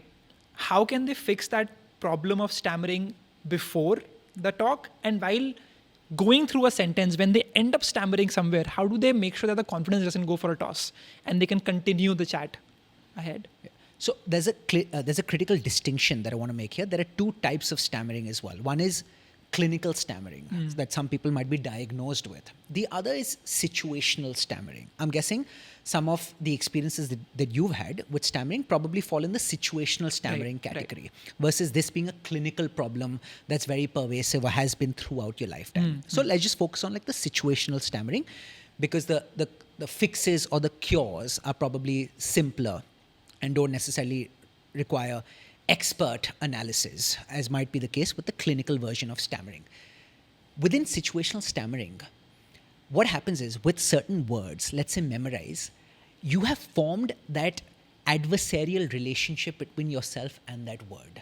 Or that word is now playing with you. It's messing with you in the head. Certain sounds like repeated M's, repeated S, repeated L's, that's where it gets a little tricky. Yeah, I'm sure, and correct me if I'm wrong, I'm sure whenever you would stammer while saying the word memorize, I'm sure before uttering the word memorize, there might be some voice in your head that might be telling you, don't F this up, don't screw this up, don't screw this up, don't screw this up. Yeah. Whenever you're thinking, I should not screw this up, you inevitably end up screwing it up. Used to happen with me all the time while speaking Hindi, especially when I was using big words, doing Hindi shows and not scripted stuff, like actual conversations that I'm having. And it's like a table tennis match between me and the guest who's present there. And the guest says something and I have to think of something on my feet, a follow-up question or some comment that I can say. And I used to be in my head thinking, Anubhav, don't F this up, don't F this up. This response, it has to perfectly land. Yeah. And it wouldn't end up landing. As soon as I actually started developing a little bit of detachment between myself, and this obsessive desire to ensure that what I am saying or the word that I'm saying absolutely lands smoothly the way I want it to, as soon as I developed a little bit of detachment, that smooth landing automatically started happening a lot more. It's almost as if, I used to care too much earlier. Now I care. Now there's a healthy level of attachment and detachment. It's like a detached level of attachment, a detached way of attachment. That's deep. That happened. That happened. Where, when you're too attached to something, when you sometimes end up losing the forest for the trees. So sometimes just step back, take a bird's eye view, and then that sometimes shifts your perspective. The other thing with stammering that I would suggest is take pauses. Make sure that you take pauses. Before the start of a sentence, before you start speaking, just slow it down. Take a pause before you start saying something. Or let's say if it's a word or a phrase that you aren't confident about landing, take a pause right before that as well. Because then you'll be a lot more poised, and when you're a lot more poised, the higher the chance that you actually end up saying it correctly in terms of your enunciation, your pronunciation. And pauses anyway help. Whether you're stammering or not stammering, you ask me a question. You may have realized that I might not necessarily give you an answer The moment you finished your question, sometimes I take a pause Right. for a second and a half. But even that second and a half is enough for me to actually compose myself or structure my thoughts a little bit, just a little bit. In fact, nervous speakers who might not actually be well versed with what they're talking about but want to sound smart or come across as smart, they are the ones sometimes to compensate for the actual lack of know-how. They are the ones who'll answer immediately. Yeah. The composed ones, you ask me something, I'll take a pause for a second and a half, a couple of seconds sometimes. It gives me enough time to structure my thoughts a little bit. And then when my answer comes out, it's a lot more structured, it's less rambly, it's not all over the place, and it flows a lot more smoothly as well. Dinesh Karthik, he's this cricketer who's now turned into an expert. I learned this from him. Also, someone like a Palki Sharma does this beautifully. When they're saying something, they asked a question, they're saying something on the spot, they'll pause for a couple of seconds. They'll think about how they want to start their answer. And then they start speaking. And it just comes across in such a fluent manner. That flow is there. And the only investment that they had to make was that second and a half at the very start. Versus you rushing to fill space. Silence is not your enemy. Rushing is your enemy, not silence. That's why some of those dramatic pauses, the strategic pauses, help you in landing your message in such an effective manner as well. So going back to what we were talking about, stammering, pauses before you begin an answer or before you utter any word or any phrase that you might be slightly underconfident about. The other thing that's absolutely golden, speak in shorter, simpler sentences. Shorter, simpler sentences. And what often happens is when you're starting out, let's say you're someone who might stammer a little bit.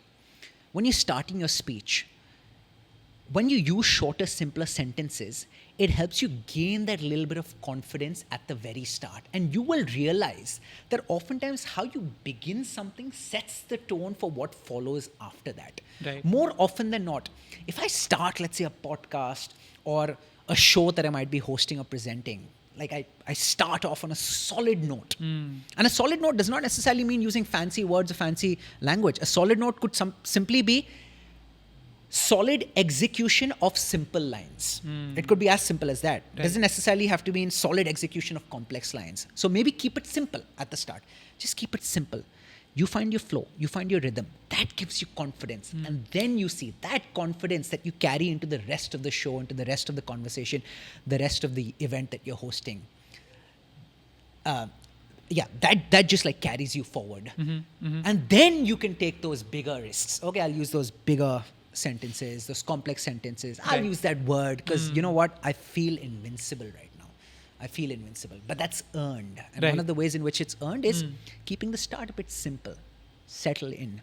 And the same applies for people who stammer as well. And what do I do if I have already stammered on a word and now I have to pick the talk back up? Move on. Like no one really cares all that much. Absolutely move on. You think that people care a lot more, but move on. Also, never pre-apologize that I might stammer a little bit, so please pardon with me. Nope. A big mistake that a lot of people, especially nervous speakers, make is pre-apologizing for their nerves. At the start of the speech, you might have seen people say, I haven't slept all that well last night, so apologies if I don't speak all that coherently today. Right. Or, you know what, I'm really nervous. It's the first time that I'm doing this, so please don't judge me, or please pardon some of the mistakes that I might end up making. Thinking that pre-apologizing might actually help them get sympathy votes from the audience, but all it ends up doing is it primes the people in the audience to look for mistakes that you'll make or to observe the nerves that you have on your face. And when you do actually end up faltering or making a mistake, those people in the audience, because they have been primed because of your pre-apology, they know he will mess up. They will now be thinking, oh, look at him messing up. You know, he didn't sleep all that well last night. He was telling us, I can see him messing up right now. So don't pre-apologize for that even if you stammer. I know it's difficult when, let's say, you stammer. Momentarily, you lose a little bit of confidence. Momentarily, you lose a little bit of confidence. But you've got to then tell yourself that, listen, Anubhav, it's a small blip it's a small blip right now, and there's a lot more to cover, or there are many other ways in which I can more than make up for this small blip, and this small blip does not define me right now. Right. So let's continue staying in the present moment versus brooding over what's already happened and ensure that I knock the rest of the speech out of the park. Easier said than done. Because just like a good start sets the tone for the rest of what follows, sometimes a poor start can also make you slightly tentative, measured, less confident for the rest of it. So it's easier said than done. Yeah. But ye bhi to socho. And this is something that I truly remind myself of. Right. यार कोई cricketer crease पे आता है batting करने के लिए. First ball हो सकता है उसने मिस किया यार, बॉल इतनी अच्छी थी. It didn't hit the middle of the bat. Second ball भी मिस किया, third ball भी मिस किया. Will he now think no point playing this innings, let me just walk back to the pavilion? No, sometimes maybe he's on 0 after 10 balls. But then the 11th one, he can hit that to a boundary. Yeah. And then that's it. He gets going and Bob's your uncle after that. Amazing. Yeah. See, one common problem with so many of us is that we end up translating Yeah. what we have to speak from our mother tongue to English. Yeah. And end up messing up, or it takes too long to actually do this. Is this a problem? And if it is a problem, how can someone fix it and just start inherently just communicating in English without that translation in the mind? 100% it's a problem. It's a big problem. It's been a problem for me, but in reverse, translating from English to Hindi. It's been the exact same problem, but I've actually overcome this, and the same principles apply here as well. It's a big problem in India. Mother tongue, like you said, Hindi in most cases, and then you're trying to translate in that to English. The biggest reason why something like that happens is because people actually think in sentences. So they use Hindi sentence, translate to English. Next Hindi sentence, translate to English. Next Hindi sentence, translate to English. As a result of which, what you're saying comes across as very staggered. There's no flow to it. There's no fluency to it. It's staggered. One sentence, pause. One sentence, pause. One sentence, pause. Because in real time, you are doing that translation in your head. Hindi में मैं ऐसे बोलता तो English में ये होगा. Right. The other, so thinking in sentences is the mistake that people make. What should people be doing then? Instead of thinking in sentences, think in concepts, think in ideas, think in images, think in intent, think in emotion. Like, what am I trying to convey here? What am I trying to truly say? Like at the start of your speech, let's say if it's a topic on public speaking, and I'm giving a speech on public speaking or the art of public speaking, I'll think to myself, what am I truly trying to tell or impart in this audience that's present here so that they derive most value, most bang for their buck? What am I trying to truly convey? So think in terms of emotion. What's my intent? Concepts, images, versus thinking in sentences or individual The sentences. The vibes as well. Right. So that'll solve a big part of the problem. Now, I mentioned that I used to do exactly this, but in reverse. Like English, because that's my stronger language compared to Hindi, or at least used to be back in the day. The gulf is reduced now, but there was a time when the gulf was gigantic between my English fluency and my Hindi fluency. And I used to think in an English sentence and then try to translate it in real time into a Hindi sentence. Now, the mistake that I would make is when I think in English or I think in an English sentence, maybe I can actually think in a manner that's somewhat sophisticated or complicated or complex, right? Because I have that ammunition in English. I have the vocabulary, I have the words, I have the phrases, I have all of that. So even when I'm thinking in a manner that, or the sentence that I'm thinking in English or the sentence that I'm forming in English might not be the simplest sentence. But because I have the wherewithal to do that. I might not have the same wherewithal in the language that I'm trying to translate into, in my case, Hindi. Right. In the case of others, English, from Hindi to English. Hindi में हो सकता है वो शब्द एकदम आ जा रहे हैं, and they can form those complex sentences, those long sentences as well. But English में you don't have that wherewithal. So that translation will automatically be a recipe for disaster for you. So you've got to simplify it here. You've got to simplify it here by thinking about how can I actually speak in very simple and short sentences in the language that is my weaker language out of the two languages. Right. And you will end up making mistakes as well because it's not your strong suit. You will end up making mistakes. But that fluency is not something that comes from perfection. Fluency is something that comes from flow. And where does flow come from? Flow comes from simplicity. Right. So it's fluency, which comes from flow, which comes from simplicity.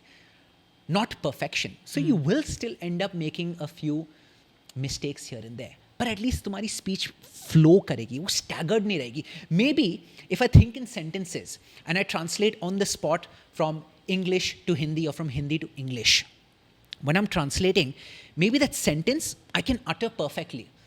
But then I pause. Do the same for the next sentence. Utter that. Then I pause. Perfect sentences, but delivered without any flow whatsoever. Versus slightly imperfect sentences with a few mistakes here and there, but at least that flow is there. Right. And that flow is what determines the fluency, or you come across as more fluent when you have that flow, and you can actually you can flow better when you keep things simple, especially when it's a language that you don't have a great command over. And then over time, through that practice, deliberate practice, repeated exposure, वो मक्खन की तरह flow होगा. Right. मक्खन की तरह. मतलब you will be there in any situation. People can put you in any situation. You will never be lost for words. You just know that something or the other will come to you. Even if it doesn't come to you, I will be able to find some way of communicating what I want to communicate. But you don't get there without some of those precursor or preliminary steps that you have to take to get there. See, one thing that people look for in everyone that they want to, learn from is charisma.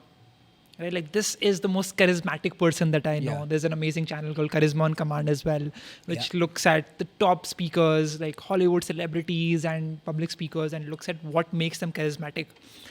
But in simple terms, what do you think is charisma, and how can someone be more charismatic in their personality or when they're just meeting someone new? I don't know, actually. I actually don't know. If you ask me to ferret out what are the hallmarks of a charismatic person, we can actually think out loud right now. But if I had to think of someone who's very charismatic, a lot of them are good looking, but there are lots of people who might not be the best looking or still very charismatic. I think there's this, like a word that's coming to my mind right now as I'm thinking this through: self-assurance, self-assuredness. That's a word that's coming to my mind. I think some of the most charismatic people are very self-assured. They don't necessarily feel the need to be the most vocal or the most loud people in the room. They can actually speak when they have something to offer, when they have something to say, and still leave a lasting impression. A brilliant example is someone like an MS Dhoni. I've seen the man up close and personal. I've met him and I've seen how he operates on the field as well as off the field. And I've heard from lots of his teammates who I've interviewed as well. I've asked them, so what is MS Dhoni like when you guys are present with him? Every single one of those people has said he's a man of very few words. Very few words. ये बहुत सुनने को मिलता है. Like, a lot of people say that, oh, that leader is a man of few words. And you've met Dhoni as well. You've met Dhoni as well, him, right? Yeah. You met him at an event. I remember that. But he still has that charisma, or he still has that gravitas. Have you heard the word gravitas? Yeah. This gravitas is this ease that you have, which gives you that smoothness. Palki Sharma, she has that gravitas. She might not be the funniest, she might not be the most animated, but when she speaks, there is this level of poise or self-assuredness that you actually sense in her, as a result of which you stop and you listen and you watch her speak. There's no insecurity that you see inside of her. And I think some of the most charismatic people, they don't come across as people who have a point to prove here, who are insecure. They don't try too hard. Sometimes when you try to be too pally, when you try too hard to bond with others, it makes you come across as a bit of a try-hard, and it makes you a bit repulsive as well. In fact, even when, let's say you're starting a job at a new company, initially a lot of people feel that they have to become best friends with everyone who's present on the floor. No, you don't have to become best friends with everyone who's present on the floor. Be calmly confident. Right. There's this calm sense of authority that I think a lot of the most charismatic people have. Another thing that I think is a trait that's obvious in charismatic people is that they're people who are very easy to talk to. They're very easy to talk to. Friendly without being overly friendly, because they respect their boundaries as well. And so when they ought to be firm, they will be firm. Otherwise, they will be polite. They'll speak in a dignified manner. They'll be pally with you. They'll be chummy without overdoing it. Like I said, they have this warmth that they exude that attracts people to them. They are very approachable as well. I think they make people feel at ease versus making people feel nervous in their presence. Like others feel at ease, even though the other person, the charismatic person, might be a man or woman of stature. They still have this way of making others who are present there feel at ease. And I think they also have this honesty. And by honesty, I mean they're unapologetic in many ways. Like they do what they do. This is who I am. This is it. This is who I am. But that doesn't mean this is who I am. Let me just flip you, F you. Not that way. Yeah. But these are the values that I stand by. These are my boundaries. I'll be pally with you. I'll be warm. I'll be kind. I'll be gracious. But obviously, I have my boundaries as well. You can't overstep the mark. And I just own who I am. I own myself. How do they do that? And I'm very comfortable in my own skin. I think it requires a lot of self-work. It definitely requires a lot of self-work, because not everyone is born that way, born charismatic. You develop that charisma or that confidence over time.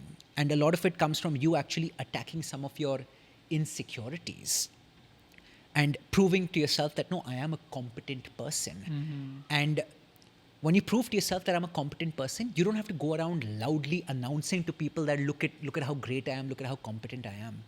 People can just sense that through your actions, or people can just sense that through how comfortable you appear in your skin, or the self-assuredness that you are exuding, just having a gentle smile and being present there, and not necessarily feeling this urge to always be the loudest or most vocal person in the room.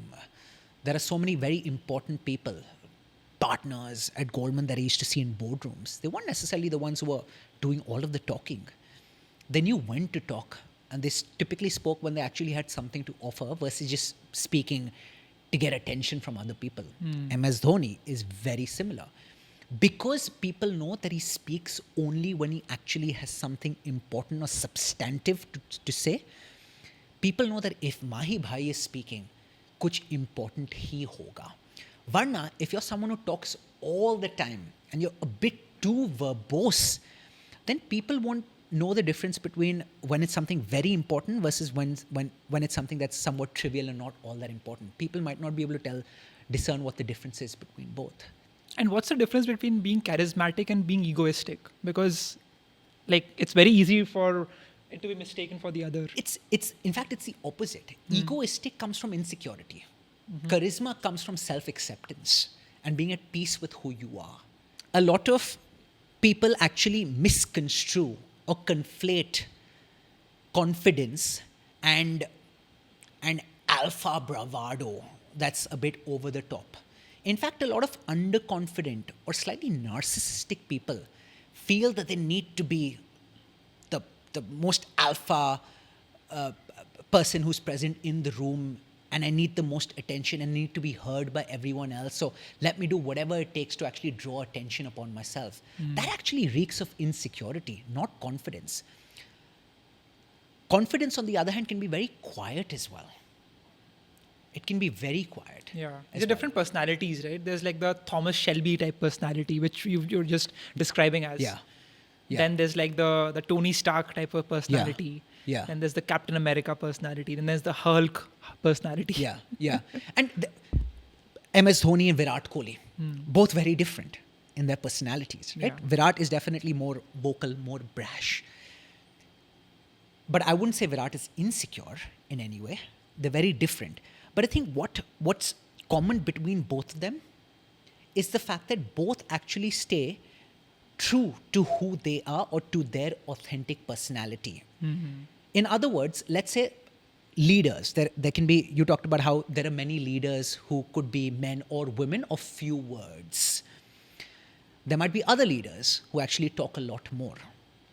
If I am led by someone, and if I feel that this person is actually a man or woman of few words, but is trying to be someone he isn't or she isn't, and is acting out of character, then I won't respect that person. How do you tell that? I won't respect that person. How do you tell if someone is faking it or they're not being themselves? There are lots of micro expressions that often give it away. And we talked about verbal communication. Non-verbal communication is a very important aspect as well. If someone is lying, unless that person is an expert liar, you will automatically, if you're observant, you will automatically notice certain micro expressions on that person's face that will not exactly be in line with the message that they are delivering. Where their words and the rest of their body or their bodily expressions or the facial expressions, there is somewhat of a mismatch between both. Which is also one of the reasons why it's important to be a great listener and a great observer, such that you don't end up getting taken for a ride.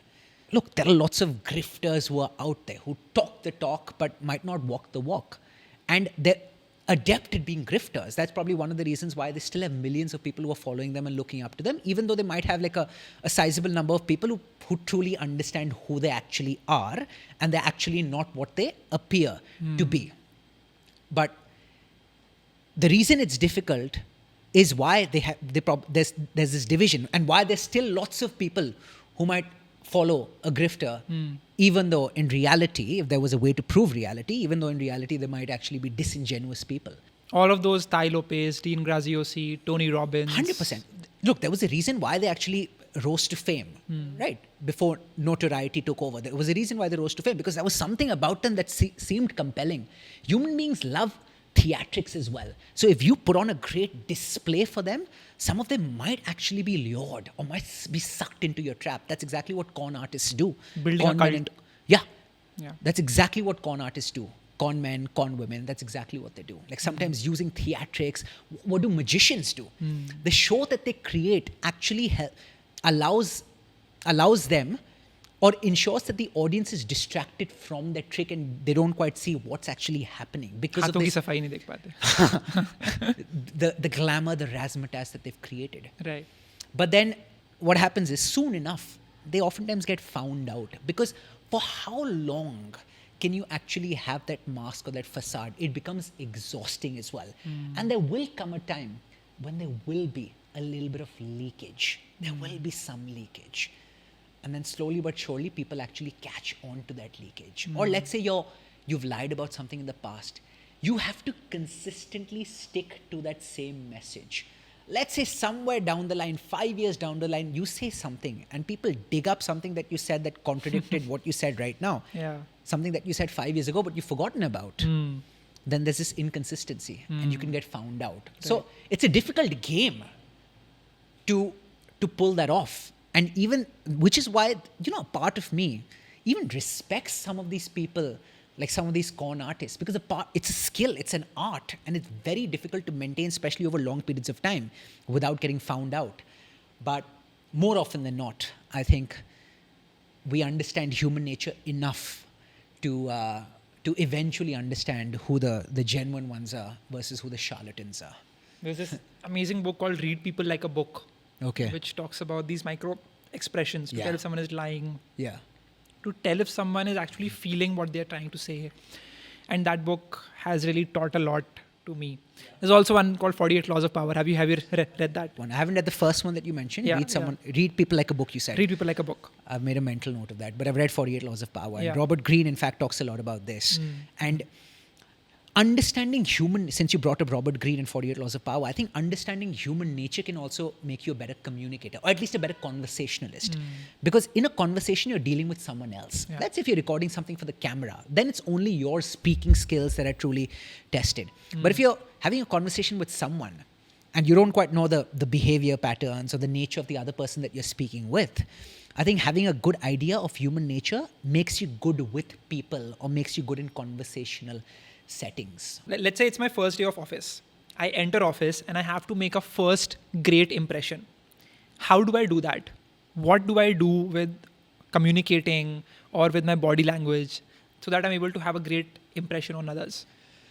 So first impressions, at least at the office, are not so much about what you say as they are about how you come across, how cooperative you come across as, how coachable you come across as, how warm, how personable, how genial you come across as to your bosses as well as your peers or your colleagues who are present there. In fact, I would say when it's your first day at the office, even though you might be excited to be there, don't be hyper excited or hyper energetic, because that is the hallmark of someone who's not within control. So be a bit measured. If anything, I would say during your first day as well as perhaps your first week or your first month, observe how things work there. Observe what the power dynamics are within the office instead of always being the first one to utter something or say something. We talked about 48 laws of power as well. One of the laws, I think this might be law one, maybe not law one, is always say less than necessary.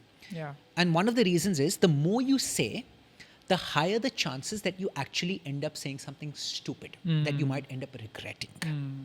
Now, maybe this isn't true in every scenario. In some scenarios, when you're with your friends, say whatever you feel like saying, right? It's a safe space, no judgment zone, perception doesn't really matter all that much. But in office environment or the office dynamics are very different because people, whether you like it or not, consciously or subconsciously, are judging you based upon how you come across. And so if you are talking too much, some person might just think that, he's this annoying, pesky guy who just can't like stop talking. I hope I don't get staffed on a deal with this guy. I wouldn't want to be next to him. Right. So if anything, you want to come across as someone who's easy to talk to, who's coachable, who's cooperative. Listen well, observe well, and I think ask great questions when you're there during your first day or your first week. You can ask high impact questions like, so what does success look like during my first month here? To the boss. To the boss. That shows, automatically it tells the boss, there might be some strategy behind you asking this question, but the boss doesn't know that this was strategic. But the reason why this is strategic is because now it gives the boss an impression that this guy is very coachable. Like he wants to succeed here. He wants to put his absolute best foot forward or her absolute best foot forward. So ask questions. Talk about, so how do things work here? How do teams liaise with each other? What are the dynamics like between teams? How do you all work in parallel? Questions such as those. Then it gives you a better sense of what the lay of the land looks like versus thinking that you need to impress by talking. So come across as a bit measured and use strategic restraint. Maybe you want to say something, but strategic restraint. So err more on the side of, or between talking and listening, listen a bit more. And when talking, make sure that you're asking more questions versus just saying things, because higher the chances that you might end up saying something stupid. Different with bosses and different with colleagues. With bosses, you want to come across as being someone who's coachable. So coachability is one of the performance metrics that your boss will look at, or one of the attributes that your boss will look at. With your colleagues though, maybe a little bit of light humor. That works, because then it shows you to be someone who's warm, someone who might like to have a good laugh, someone who smiles, doesn't take life or work all that seriously as well. So that's what I would say for people who are starting out in their jobs, so that they can actually maximize like the first impression that they're creating. Because as they say, you never get a second chance to create a first impression. So it is important. It is important. It sets the tone for how people continue to perceive you. Right. And once people have formed a certain impression about you or a certain perception about you, it actually is very difficult to undo that perception in their minds. Yeah, that almost gets calcified in their minds, which is why how you start off is actually crucial. Yeah, there are so many Indianisms, right? Like people end up saying just, or maybe, or kind of. Actually, in Bangalore, we say like that only. You went off like that only. Right? Why do we do that? And how can I sound more classy and elegant instead of repeating the same, these words over and over again? What are the alternatives? So some of these that you mentioned, they're certainly Indianisms, but a lot of other things that you mentioned, like just, actually, kind of. Properly is an Indianism. Just, though, kind of, maybe, all of those are actually universal problems. A lot of people end up saying, oh, I just had one question. Oh, I just wanted to ask. Oh, just one more thing. What happens with the word just, especially when you overuse it, is that it weakens your message. It makes you come across as being tentative. Linguists call the word just a downtoner. What's a downtoner? A downtoner is anything that actually minimizes what you are trying to say. And so if I say, I just wanted to ask you, versus I wanted to ask you, doesn't the second one, without the word just, doesn't that come across as more assured, more confident? Versus I just wanted to ask you, which comes across as a bit tentative, as if, you're on the back foot versus the front foot. Obviously, use it sometimes. It's not a problem. But the problem lies in overusing the word just and other words such as maybe, kind of. These are all downtoners. They minimize the message. If I say, I know this, versus I kind of know this. Some people will use kind of, even when they actually truly know what they're talking about, but they'll say, I kind of know what I'm talking about. Right. Again, that makes you come across as someone who's not all that competent. Don't quote me on that or something like that. Don't quote me on that is still fine. Don't quote me. Oh, yeah, don't quote me on that. People use, I get what you're trying to say. People use don't quote me on that when they genuinely might not be sure about something. Yeah. In which case you say, this is what I've heard, but don't quote me on that. Which I feel an elegant expression to say that this is not gospel, but this is what I've heard. So take it with a grain of salt. But saying, maybe, I just wanted to ask, I just had one more thing. Yeah, kind of. It makes sounds come like you across very don't tentative. deserve the time that the other person has. Like that. 100%. 100%. Right. And what happens is, it's almost as if you are apologizing to the other person without quite apologizing to them. You are implicitly apologizing to the other person. कि please गुस्सा मत होना मेरे से, लेकिन बस ये एक एक सवाल चीज हाँ मुझे पूछना था. Right. Now, obviously, if you're coming up with multiple questions, if you're truly annoying the other person, then maybe using just once or twice strategically just to soften the blow or soften the potential blowback from the other person might be a smart move. But if you always do use this softener or this downtoner, as linguists call it, then it just makes you come across as someone who does not deserve to be heard. Right. There's also kindly that we use a lot. Kindly as Yesterday well. I was in the flight coming to Bombay, and the pilot was speaking, and he said, thank you for your kind attention. And then there's so much kindly that we use everywhere that Yeah. we, in India particularly. What to use instead of kindly? Give me a sentence which has kindly. Yours kindly check this mail, all of this corporate kindly that we keep doing. So you could say, request you to check this mail. It's polite, but at the same time, it's not people pleasing. You could say, could you please check this mail? You could say, I'd really appreciate it if you could check this mail. These are all different ways of saying the same thing, which makes you come across as firm yet polite. Both are not mutually exclusive. Firmness and politeness are not incompatible. They can go hand in hand. So you can say something in a firm manner while still coming across as polite and dignified. And so these are some of the ways, instead of overusing the word kindly, which, as you pointed out, and rightly so, can make you come across as someone can make you give off this people pleaser energy or people pleaser vibe. You can replace some of those using some of the examples that I mentioned. Okay, so now let's do like a rapid fire. Do you think How to Win Friends and Influence People is the best book to improve communication? If I was reading that book, let's say in middle school, class 8, class 9, or just entered high school, I think it's a great book to begin with. If you're already operating at a somewhat advanced level, if you're no longer, let's say, an amateur or you're no longer a beginner, I would say a lot of what's in the book is redundant or stuff that you're already familiar with. So for people who might be teenagers right now, starting out, wanting to become effective communicators, I actually think it's a great book. That's one of the reasons why it's withstood the test of time as well, and why it's still considered the Bible. If I were to read it right now, I'd feel as if this is rookie stuff that's written there. The funniest thing about the book is that the one rule that it gives, that the sweetest voice to someone is their own name, and how so many people overdo it.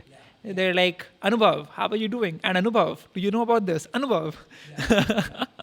They would just use it over and over and over again to a point at which it is annoying. Annoying, and the other person also ends up realizing that you're doing it because you have some ulterior motive and you want... It's not natural. It's not natural, and you want to cozy up to me, or you want to curry favor with me, or there's something that you are hoping that you can extract from me, Right. and by actually massaging my ego a little bit or buttering me up a little bit by repeatedly using my name, you think you can actually higher the chances that you actually end up getting what you're seeking from me. But very smart people won't fall for that trap, because they'll understand that, look, this guy is simply doing it because I know at the end of it, there will be some request that'll come my way for a favor or something. And he feels I'll be a lot more receptive to saying yes to him if he's buttered me up by repeatedly using my name. Okay, loud or calm? There's a time and place for both. Because if you're always loud, people don't take you seriously. If you're always calm, sometimes people feel that they can just get away with anything. And so use loudness or anger strategically. Right. Uncontrolled anger makes you come across as a madman. Controlled strategic anger can actually be very useful. Grammar or confidence? Confidence. Yeah. Confidence. Hesitation kills authority more than poor grammar. Any day of the week. Hesitation kills authority more than poor grammar. Of course, if you have both, you don't hesitate and you have proper grammar, nothing like it.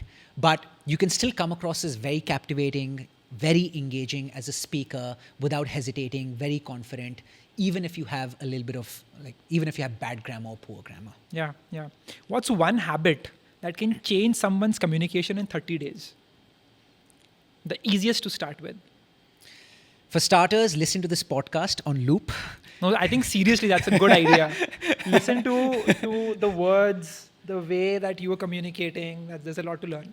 I'll tell you what they can do.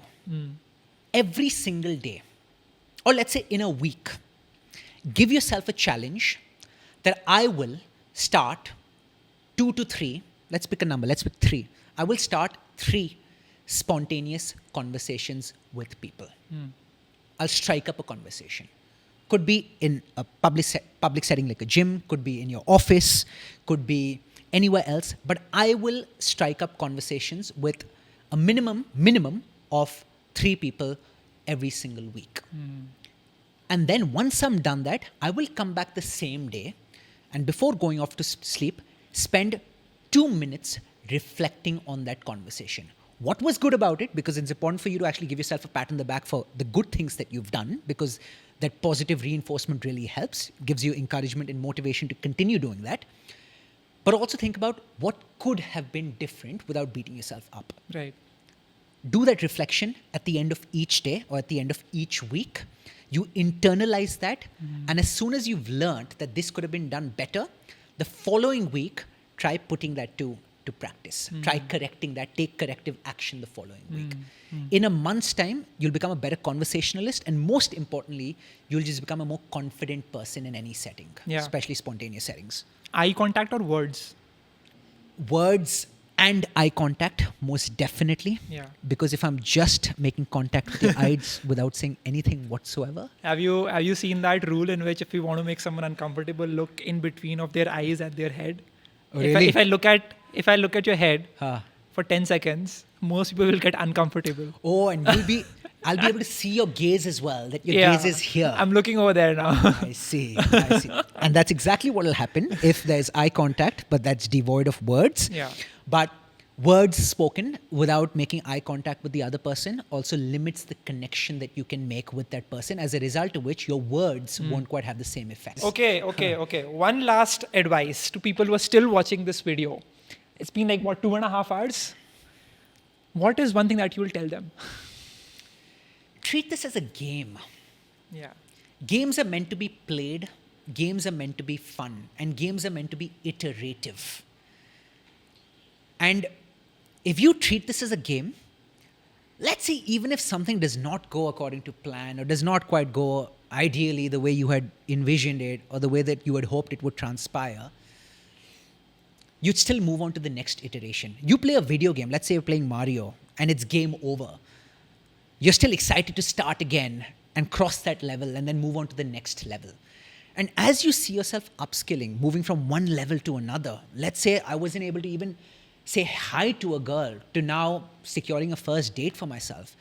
As you see yourself going from one level to the next level, that's what makes it so addictive, that progress that you see. It's what makes it so thrilling, and that's what makes you not want to stop. And then soon enough, you look back, let's say in a couple of years' time, maybe less than that, maybe slightly more than that, and you'll compare yourself to what you were like a few years ago, and you'll see the stark difference between what you were like and what you are right now. And that stark difference is only taking place by virtue of you actually treating this as a game, because it makes it fun. And what is fun, you will continue showing up for. And the only thing fun that people want to know next is how do they go from that first talk to the actual date. 10,000 likes and we make that next podcast. उसके लिए hand over your phone to Bhai. Let Bhai do the magic for you. Bhai will do the texting for you. And if the date is secured, and who knows, in case it goes from a date to a second date, from a second date to an engagement, from an engagement to a wedding, बस शादी में बुला देना और कुछ नहीं, nothing else. Amazing. This was like a full guide to communication, to English, vocabulary, confidence, charisma. Thank you so much, Anubhav, for taking out the time. And I had a great time chatting with you. My pleasure, dude. This was a lot of fun. Like I was telling you as well off air, that good conversation is something that makes me feel alive. And even though we've recorded for 2 hours or more than 2 hours, instead of actually feeling drained right now, I feel a lot more inspired. And you are probably bored, which is why we're not continuing with this conversation. सब लोग जो इधर बैठे हैं उनको चाय पानी खाना है, वरना मैं तो guys और भी बोल सकता था. लेकिन देखो, अगर अभी सब बोल देंगे तो part 2 के लिए क्या बाकी रहा. So we'll come back soon with the part 2 as well. But thank you so much. Jokes apart, thank you so much for hosting me. It's been a pleasure. I think your questions were very thoughtful, very meaningful. A lot of the hallmarks that I spoke about of an effective communicator, you put to use, you put to practice. I think you're a brilliant listener, and I could tell from your follow-up questions as well. You weren't just necessarily thinking about the next question to ask, but you were in the present moment, listening very intently to everything that I had to say and coming up with a question based upon what I just said. So I think hats off to you. And we didn't talk about your journey, but I'm sure your audience has seen your journey over the years when you had first started out on YouTube, I think 2020, 2021, to what you are right now. In a span of 5 years, the remarkable difference that you see in Ishan, the communicator, the confident communicator, is scarcely believable. Just go to his YouTube channel, go to the video section, go to oldest, see his first video and see some of his latest videos. Latest one. And I think that should give you a whole lot of confidence that the gift of the gab is not something that people are simply born with, and some people have and some people don't have. But you can actually work your way into being blessed with the gift of the gab. And Ishan is a prime example of someone who's been there, done that. Thank you so much, Anubhav. Let's shoot another podcast. Until then, I hope all of the people learn from this and execute. Cheers, brother. Amazing. Thank you. Thank you so much. And we will see you in the next podcast. Bye-bye.